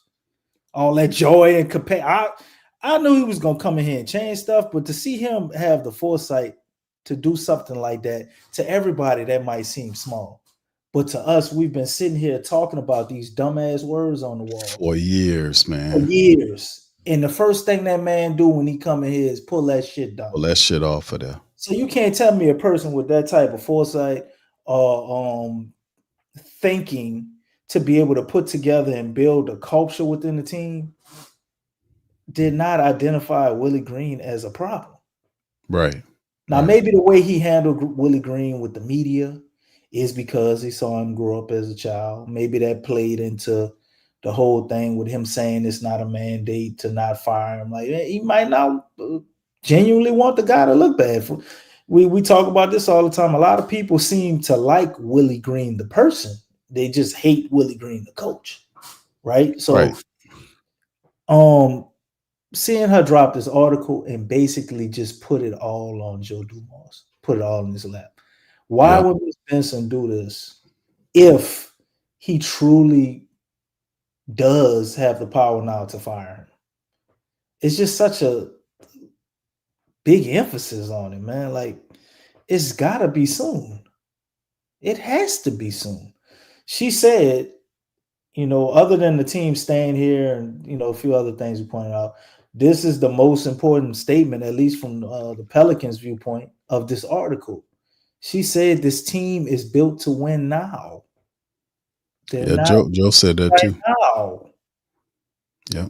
So how long, and you coming out saying this, how long can you go on not only not winning, but not even being competitive?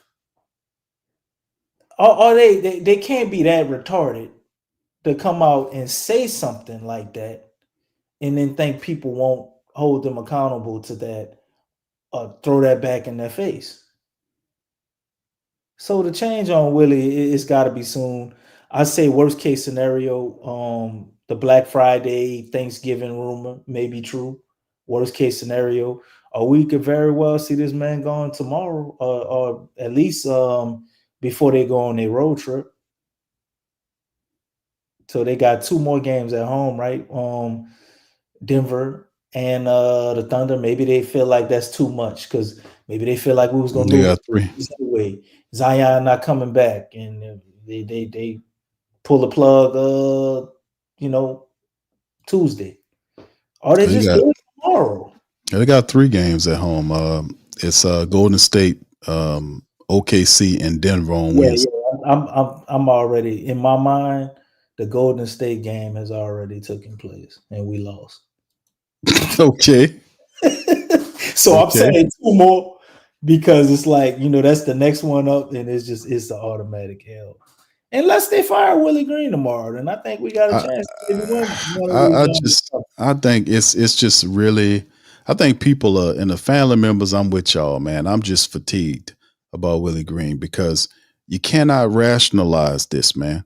It makes no sense in these professional leagues, especially the NBA. Fam, last year we watched coaches that shouldn't have been fired, that get disrespected by ownership and fired, and these guys were really good coaches.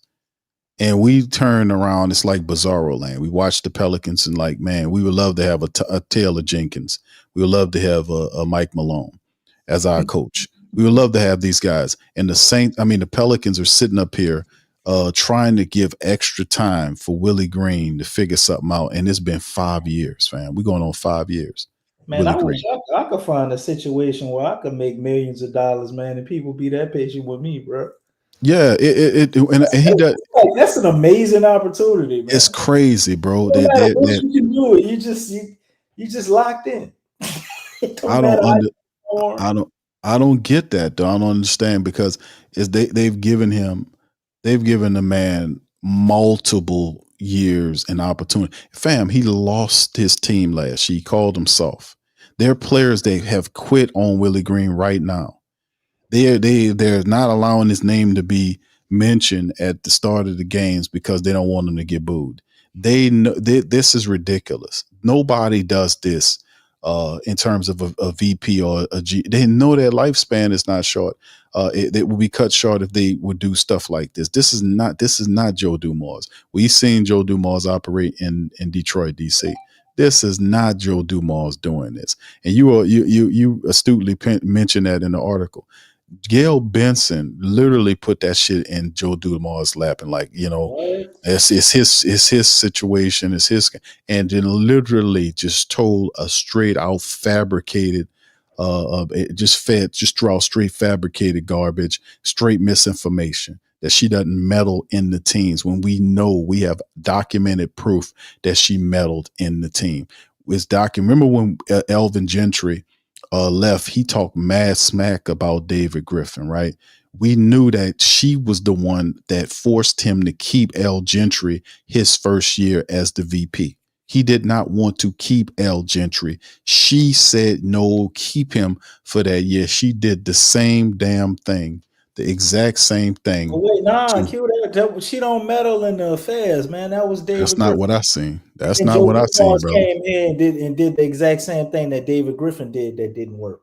That's crazy work, these bro. basketball-minded people are supposed to be stupid. Well, most believe that. We're supposed to forget that David Griffin got let go because he wanted to fire Willie Green. As much as I don't like his bald-headed ass, he had enough sense to want to fire Willie Green, right? And rightfully so. And she got rid of his ass for that. She probably that's right for a bunch of other reasons, but that was what got rid of him. So Joe Dumars sees this. He obviously sees David Griffin's mistakes because he told him dumbass words off the wall and start getting everybody the hell up out of here. Crazy, bro. And Willie Green is the one that survives that shit. It's just the guy who couldn't draw plays for Brandon Ingram in a playoff game when they playing the thing. He couldn't do anything to help him. He said Brandon Ingram has to figure it out. This fucking guy. Right. That's what I'm saying. Scenario, he got to figure it out in a playoff scenario. But he's still saying that, DC. He said that he's still saying it. He's saying that recently we got to figure it out. Bro, you've been here for 5 years and you still ain't figure it out. What you talking about, bro?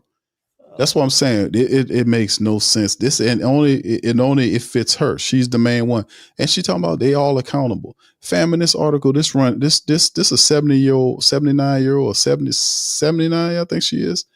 She ran like what's your boy from Jamaica, DC, from the island? What's his name? The man is the track star from down there. What's your boy name? Usain Bolt. Just it's Gayle Benson Bolt. She ran her ass on this article all around and literally ran from accountability. She ran and talking about they're accountable.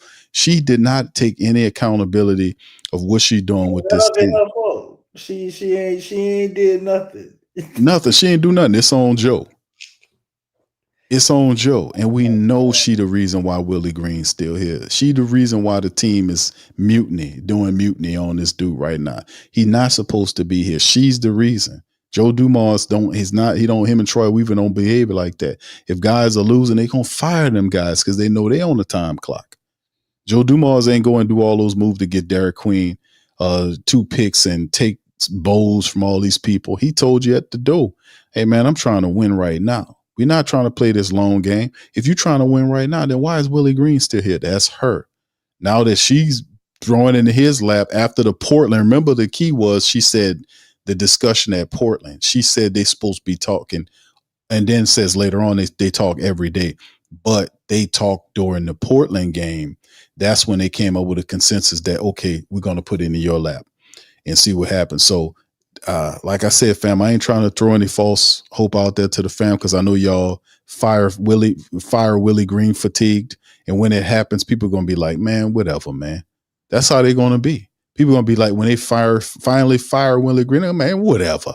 That's not no news. People, they're fatigued about it. It's not even an excitement anymore because it's well overdue. People are not going to care about it. It's like, okay, finally, man, y'all do what y'all supposed to do. Now let's see what Borrego can do with the team. I mean, it's just ridiculous. But DC, go ahead. Final thoughts before we close out, bro. Yeah, man. Hopefully this is the last night. Wait, I want to hear Trey's interview, man. You pulled him up. Yeah, you was talking. Let me hear that, man. I wanted to hear that, and guess we comment on that and give them final thoughts and get on up out of here. Okay, hold on. Let me get it set up here. I'm curious the mindset of the players, man, because it's obvious that they don't care about Willie Green. They want him out of here, or at least don't care about him as a coach. Wouldn't you? Hell yeah. But I just would like to see if I can read between the lines or hear some of the questions they ask. What's his mind state with all it? Because this is just unnecessary drama, man.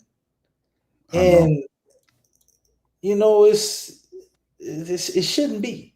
And it's because Miss Benson is meddling and stuff. They're creating drama for no reason that you don't need. You have enough to deal with during the NBA season, and you got a coach that shouldn't be here, and you got to constantly deal with this game after game. The game plan ain't going to be shit. You're going out there trying to beat superstar caliber players with phenomenal strategic advantages every time you step on the court. They got 2 things cause you to get injured, Q. Number 1 is always fatigue, right? Yeah. Everybody knows that. But the other thing I don't think people think about that cause you to hurt yourself, and you playing any sport, if you out there constantly thinking and trying to do too much because you feel like you're in a disadvantageous position, that definitely to cause your ass to get hurt. They got to be out there trying to be the coach and the player. While you got other teams, they just do this or do that. They know what spots they supposed to be in, and they know this shit gonna work. So I'm wondering if that has to do with the injuries too, man. Just think about that aspect of it, and I'm just curious to see, like, especially after this game, man, it's got to be wearing on them. And they probably somebody had to ask a question about Willie Green and his job. The noise is so loud right now. Well, he did. They asked him about that. They asked Trey a question about it? I don't think they asked Trey that question, but let's hear it. Let's see what we got to say. Offense lately, what's just been working for you and just finding the pockets to be able to score. Just being aggressive. Also film, a lot of film work, a lot of just knowing defenses, knowing tendencies, and also my teammates finding me in transition. It's been a big thing, getting out in transition running, and using my athleticism and my shot to score. I don't know how many rebounds you had tonight. The past couple of games, you kind of rebounded around and winning, so you kind of talked about that. Is that something that you really put an emphasis on? Yeah, for sure. I mean, I feel like I had more rebounds than what was up there. I mean, obviously, I'm not going to complain too much about it. But yeah, I think the biggest thing is just I know we haven't been a great rebounding team, so just getting back in there and trying to get into the fight. Yeah, Fears had 8 steals tonight. Rookie record. What's it been like just watching his growth as he's moving to that start lineup, just finding his way?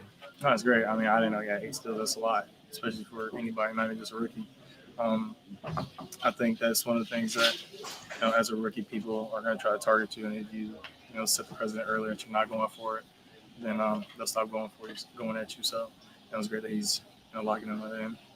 Jeremiah's about to play his favorite player on Sunday. Who was your favorite player growing up, and what was it like the first time you were against him? My favorite player was Kobe, so I'll give you my second favorite player, but it's tough as a tie between Kevin Durant and Devin Booker. Those are my two favorite players. Like, I don't get starstruck by people, but when we played Brooklyn at home that first time, it was really crazy seeing KD play. Like, we were just doing skill work out there. So, it's always really cool for guys to realize, it's okay to, see your favorite player and be a little starstruck. Obviously, you still go at them, but enjoy the moment. Like, you worked for this your entire life, and now you're here playing against these guys that you looked up to is really special. How long did it take for you to really like lock in? What do you mean exactly? Like, you start showing, oh snap, that's Kevin Durant, and then you like, okay. I mean, I played 15 minutes maybe, so it's like it didn't take much. It was probably like a minute or so, then I had to log back into my 15 minutes. I guess what's the challenge been with Nosy and JP just getting those consistent offensive possessions where y'all can get good shots and not kind of fall into those lows?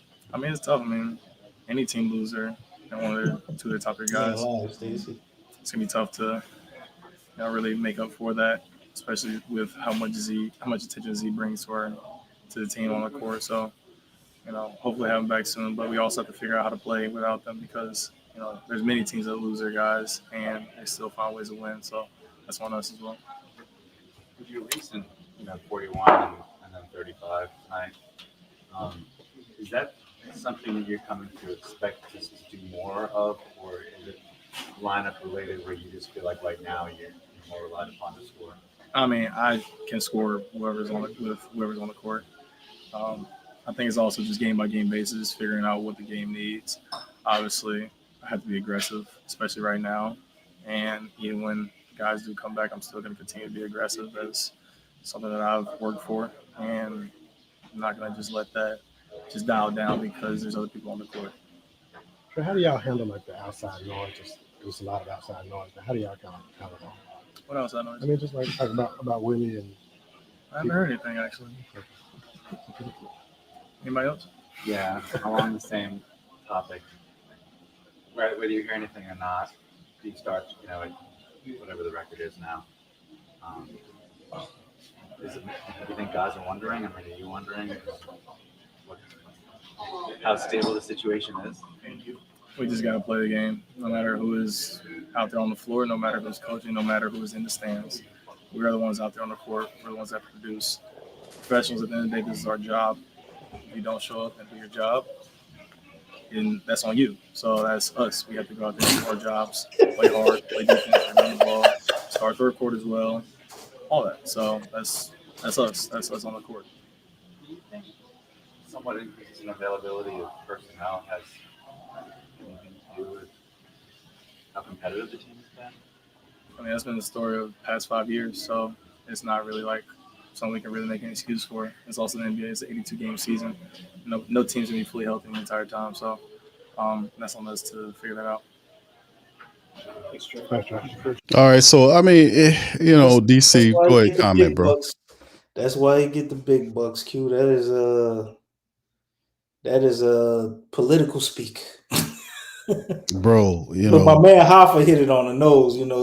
It was 2. He said, no matter who's coaching, we got to go out there and handle our business. And when you're not handling business, that's on you. It's like, oh, shit. So he telling you, but, his eyes, when they asked him about the outside noise, he did that weird-ass shit with his eyes, like, you know you're lying. But it's like, dude, I can't say that. I can't just come out and say that, but you know what it is. So I get it. I get Yeah. it. Yeah, read between the lines sort of thing. But yeah, this is the reporter asked him the outside noise. I don't consider. Yeah, and this is the thing, fam. Because they like to interchange the term, It that ain't outside no more, man. It's inside. it's Outside. inside. But that's a good point, DC. But this is the thing I'm mentioning about the noise thing. An attempt to try to disparage the truth of what's going on with the team. There is supposed to be they call it noise. I wouldn't even call it noise because that's almost disrespectful to the family base because they're upset that the team is underperforming woefully. The noise outside. There's no noise. You're 2-8. You're 2-10, whatever it is. I don't know. They're about to be. I don't know what the hell this team is. 2-10. They're 2. You're 2-10. What do you mean noise? There's no noise. That's truth out there. Y'all stink. Y'all are underperforming. This sort of thing. And like I said, man, the media people, we're watching that, man. Y'all see in live how this shit happened. You have to comply.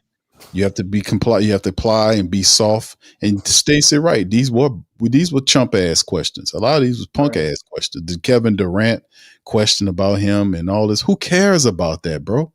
Who cares about him being post game? They be on the same type of shit. Q on their little post game show, man. They be talking like we won the fucking game. Yeah, but that's fake. That's why them fucking shows don't be getting no views, man, because people don't want to see that old commercial lies. That's why the team produces these shows in an attempt to produce good press. So no matter win, lose, or draw, they're never gonna come out and say the complete truth about what's going on with the team because number one, they're invested and paid for by the team. So they're going to shield for the team regardless win, lose, or draw. They can lose by 40 points. They're still going to shield for the team. They collecting their money from the team. So they can't smack their hand.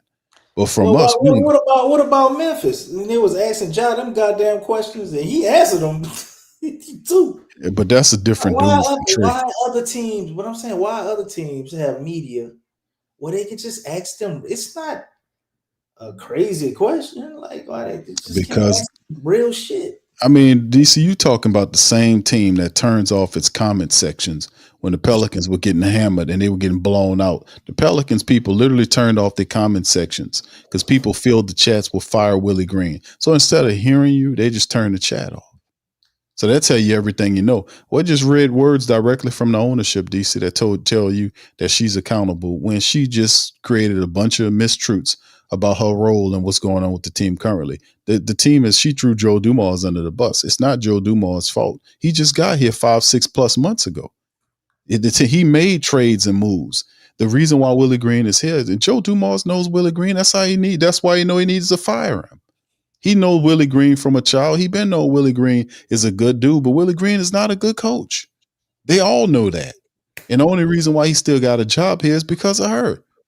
If she would have let David Griffin fire him last year and fire both David Griffin and Willie Green, we would be starting on a clean floor right now.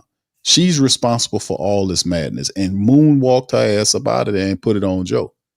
So, like I said, man, we know there's no such thing as noise when you 2-10.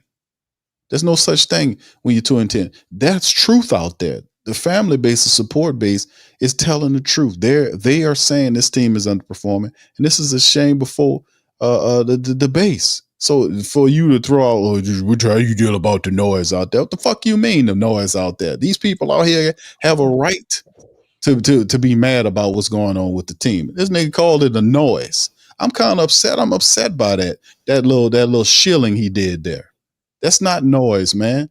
Stop. Be honest and tell the truth. You have to tuck your balls just to ask people questions. Just ask some good questions. Ask good questions and keep it real. Keep it real. The team lost again by 14 points. They're 2-10. We're 2-10. In a couple of days, we're gonna be 2-12. In a few days after that, they're gonna be 2-13. They got a coach that's lost half the team. They got guys rumored that doesn't want to play. That have nothing to do with injuries. Some of the better players, the guys, DC, that's making $30 million a season, DC, that are rumored to be injured, but on the slick, they don't want to play for this guy. You got guys that don't like him. He lost half the team, and they still holding on to the guy. But that's noise. But nothing the team do is wrong. Everything the team do is right. So you can't approach them like, listen, man, y'all pissing these people off out here. These are the people giving you your money. So it's nothing in respect of how what the truth is in comparison or in dealing with you. Because there would be no team without you, fam. It would, there would be no team without you. Your support, what you do, keep them alive. So for them to play it like we're gonna protect them and not you, and gear to you is some BS. Even the guy asking the questions, he didn't say it was him, even though he writes articles critiquing the Saints. But he threw it all on the family base, like, well, this ain't all on me. This is what the people writing me in letters to ask you. So it's all thrown on you. So, I just don't like the sucker shit. I just really do think that it's an era where, we need to keep it real and just shame the devil. We need to be just telling the truth about all this stuff. And I don't like the fact that they got reporters sit up here talking about it's noise outside when the team sitting up here 2-10. That's crazy work to me, man, for a clown to even sit up there and say that type of shit. That's crazy work to me, man. Crazy work. Anyway, DC, you got it, bro. Before we leave, bro. Yeah, man. I mean, it is what it is. Q, excellent points, man. I think you pretty much nailed it. Some of the stuff you saying, it was right on the tip of my tongue. But well, I guess we just gonna have to see tomorrow and Sunday, man. If nothing happens tomorrow, well, we know what's gonna happen Sunday. It's just gonna be more of the same until they eventually, get this right or put things on track. And like you said, the more time it takes, it's like the less people will care. Because let's say they do go on this, and I saw somebody in the chat putting the Pels gonna be 2-20. Well, at this point, if they're 2-20, and then you decide to fire Willie Green, like it's a lost season. There's no way, there ain't no coming back from that. You'll have to at least be 5-20 if you think you can make a run at it just to get in the goddamn plan. But 2-20, you might as well just wrap it up. Whatever pick you get is going to the other team, and you ain't gonna have shit to show for it. So, just looking forward, man. Dropping this article, I think, is huge for the Pels. The Saints, I think a lot is still to be determined. Tyler Shuck played awesome, so if he continues to put stretches together like that, then Kellen Moore looked like some type of genius quarterback whisperer. Well, no. But the Pelicans right now, man, things are bleak, and they will stay bleak with Willie Green as the coach. So all the evaluating, and they want to keep having these secret discussions and shit. It's almost like somebody who on a job, and you know how they got these little systems set up. When you're on a job, you get a warning, a verbal warning, and a written warning. And then you get your first write-up, and then you get suspended for a game, and then you get fired. So this is how they doing their evaluations, man. It's almost similar to how they do their goddamn injuries. What they put the shit out about Jordan Poole. Jordan Poole is progressing properly, and he'll be reevaluated in a week. That's the update on it. Zion He's doing great, and he's accelerating to on-court activities. He'll be reevaluated in a week. It's like, goddamn. And they're doing the same goddamn bullshit with the coach, man. So, as things change, some things just seem to stay the same. Yeah, it's fatigue, bro. I think, like I said earlier, man, I think a lot of the faithful are fatigued with the stupidity, man, because this is not how it's supposed to work in the NBA. When guys underperform, and this man was given years, not 1, not 2, not 3, not 4, but 5 years. Willie Green was given, and all he did was turn in mediocre results. This team is supposed to be a team competing for the playoffs and having deep playoff runs, and we have not experienced that. All we've experienced was a ton of excuses, and we rewarded these people. We giving them money, and we're done with that. Whatever you're saying is not going to work. And her coming out with this interview at this time frame is the weirdness of it. Like it happened on the Friday when all of a sudden she did it to kind of clear her hands of it, because she taking a lot of negative press about how she is and she can't stand it. So she's going to slide it off on Joe Dumars. That's what this article for, because they could have kept just sitting up here being quiet. But people been hitting on it and saying the same thing. She's your responsible party. She's the one responsible for keeping a losing coach and keeping festering this nasty atmosphere that we have with the team with her meddling. Even though she lied in the article, says she's not, we know she is. But in the end, man, we're just fatigued about all this, man. And whatever needs to happen as soon as possible so we can get this guy out of here. Nothing's sustainable or whatever you want to call it or good or consistent is going to happen as long as Willie Green is here. It's just not going to happen. He has to go for everything to change. He has to go. He has to leave. He has to go. Whether he resigns or get fired, he has to get out of here, and he has to get out of here as soon as possible. When that happens, I have absolutely no idea, fam. But they cannot keep allowing the team to lose games and get to the point where they're 10 games under 500. When we all know, we talked about it, teams that started like from a league, a historical standpoint, we're already on the wrong side of history. If you look it up, you can see that what was it, 0-6 or something to that degree? What was the record when you start off the season at a certain mark? I think it was 0-6. 0-6, DC. No 0-6 team in the history of the NBA actually went on to making it to get to the playoffs. How many teams have started 0-6 in the playoff era? I wonder though. I mean, the play-in era. I don't know about the play-in. I think that stat included the play-in era, if I'm not mistaken. But it mentioned playoffs, so you might have something with the play-in. So I don't know. But still, stats like that, man. I mean, we've always seen them, be broken. But Willie Green led team, nobody ain't banking on that shit. But that's what I'm saying, though. If you really you get rid of Willie Green, Zion come back, Poole come back, and you got James Borrego, and he finds a way to implement the rookies along with the starters, and they find something, some type of synergy, man, and you get some form of a team back. I mean, you can compete in the play. I think it could work. Well, I mean, the ceiling is like making the playoffs, and the top of the ceiling is like making the playoffs and making it out of the first round. But I think if they just made it, even that would be something, but it still wouldn't be enough when you look at that pick they gave up. You almost got to make it to the playoffs and not be a playing team, because if Atlanta not getting the 17th pick or something like that, that trade, unless Derek Queen becomes goddamn multi-time All-Star, borderline Hall of Famer, that trade it looks crazy. Yeah, I don't know, DC. I do pick, regardless of where it's at. Because I'm not discounting what you're saying, bro. I'm just saying that whatever they're gonna do to have success, they gotta move. They gotta move as soon as possible. They got it because at least, like we did the report, I did a show and I think it was 10 reasons why James Borrego helps the Pelicans instantly.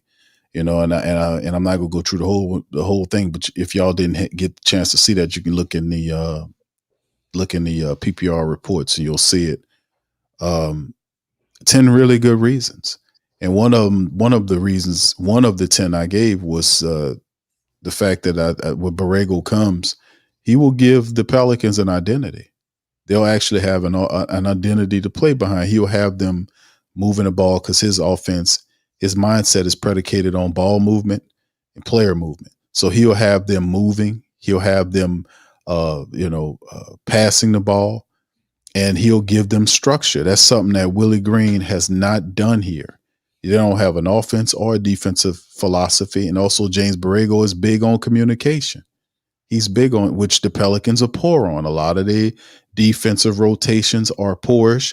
They don't communicate well. They switch into bad matchups. Willie Green wants to employ this weird switch off philosophy, but you can't switch off. You don't want to switch into a mismatch that favors your opponent. You don't want Jose Alvarado switching out on a center like we seen in the Clipper game when he switched out and had what's his name, Zubac. He was guarding Zubac in the post. Who? Why would you even? Never mind. But I'm just saying, at the end of the day, that Borrego will have them structured up where you'll see them at least have an identity to play behind, because we don't have that. So that's at the very least would be a positive to see, because we know they got the talent. They just don't have any type of system they confident in they can use. And I know also Borrego will do better with these rotations. He has a better feel for the game, a better harmony, and a feel for what's going on in the game. He's better. He's a better communicator to the players, and he's well liked and respected. How many times y'all seen Zion Williamson talking to Borrego or other established people talking to James Borrego? And another reason is he also has the talent to run the type of system he had. When he was in Charlotte, that team, he had a few people here or there, but that team wasn't all that. Look what he has here with Trey and all these other players, Zion, Jordan Poole, Jeremiah Fears, Derek Queen. He has a lot of talent to work with here, more talent than he's ever seen. So to have James Borrego in the position where he's the coach, that's some of the things why I said I think the Pelicans could have success, but it's asking a lot for a coach to take over and you 10 games under 500. And you say, okay, now it's your team, get us productive again. So, I mean, like I said, man, waiting this long is not smart. It's not smart. And for her to come out with this article to absolve herself of the responsibility of her creating a situation with the Pelicans is disingenuous. That's all I'm saying. Anyway, with that being said, DC, I said a lot, bro. You want to add to that, or you good? You got it, man. Go Pels. See y'all back Sunday. Hopefully, something has changed. Seriously, bro. I mean, I'm just so fatigued with the whole Willie Green thing. Pels, they might get a new ball boy or something and think it bring good luck. Oh man. But anyway, with that being said, listen, we're gonna get on up out of here, man. Y'all do us a service, man. Please feel free to hit the like button. If you're listening via X and Instagram, hit the like button and the share button, man. Hit the retweet on X. Retweet this, man. Get the message out. We are fatigued as a nation, man, but still in all, we here represent, man. That's all I can say. So with that being said, y'all check out the links in the description section. Y'all hit that like button and the share button, man. Put PPR out there and let's spread this message. And we're going to holler at y'all on the next stream. Much love, peace, and go Pelicans. You're listening to the Pelicans postgame report on the PRO Media Network for all things Pelicans. Perfect. Fly Pelican, fly Pelican, fly Pelican. And I tell them that. Birds of a feather, fly down, I'm a Pelican forever. Pelican forever. Ain't gon' lie, I feel flyer than I ever been. We stay ballin', this New Orleans, I'm a Pelican. It's going down in the nest, wild, wild west. Come in town and do best, show us some respect. 3-point threat, I better make it rain. If it's something, don't jump stupid like your ankle sprain. Always said, never hate the player, hate the game. Jumper where the dame late, punch a train. Post game, big Q, talking about business. Bird gang, YouTube, they ain't flocking with us. Lock up the division mission, get into the finals. Finish competition, then it's going win the title. I know this flyer than you can get. Such a threat that the refs just might call a tag. You could double, you could press, but you can't check. Right, left, slide by you like a Eurostep. Fly Pelican, fly Pelican, fly Pelican. And I tell them that birds of a feather flock together. Fly down, I'm a Pelican forever.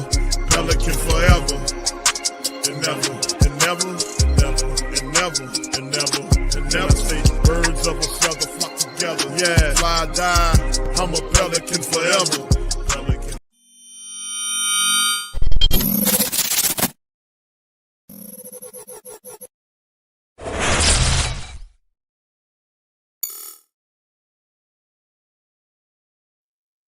Hey, New Orleans! Whether you're catching up on Saints news at Jackson Square, checking Pelicans scores in the Garden District, or staying updated on LSU while grabbing coffee in the French Quarter, there's one place that keeps you connected to everything that matters in our city. From Bourbon Street to the Superdome, from Preservation Hall to the Riverfront, New Orleanians are staying in the know with thehootitdaily.com. Your daily source for Saints, Pelicans, LSU, and all the sports, music, and culture that makes our city special. At work downtown, at a game in the Dome, or just relaxing by the Mississippi, wherever life takes you in the Big Easy, you can stay connected. Because when you're from New Orleans, you don't just live here. You stay in the NO. That's stay in the know. Visit thehootdatdaily.com and never miss what matters most to Who Dat Nation. Stay in the NO, you stay in the know. Welcome to the Pro Shop, where we create authentic NOLA-inspired clothing for men, women, and children. From Saints jerseys to Pelicans gear, everything's crafted right here in New Orleans. Whether you're shopping the Pro Shop, the Pel Shop, or the Pro Shop Kids, we've got your whole family covered with genuine merchandise that represents our city's spirit. Check for links in the description section below or in the chat.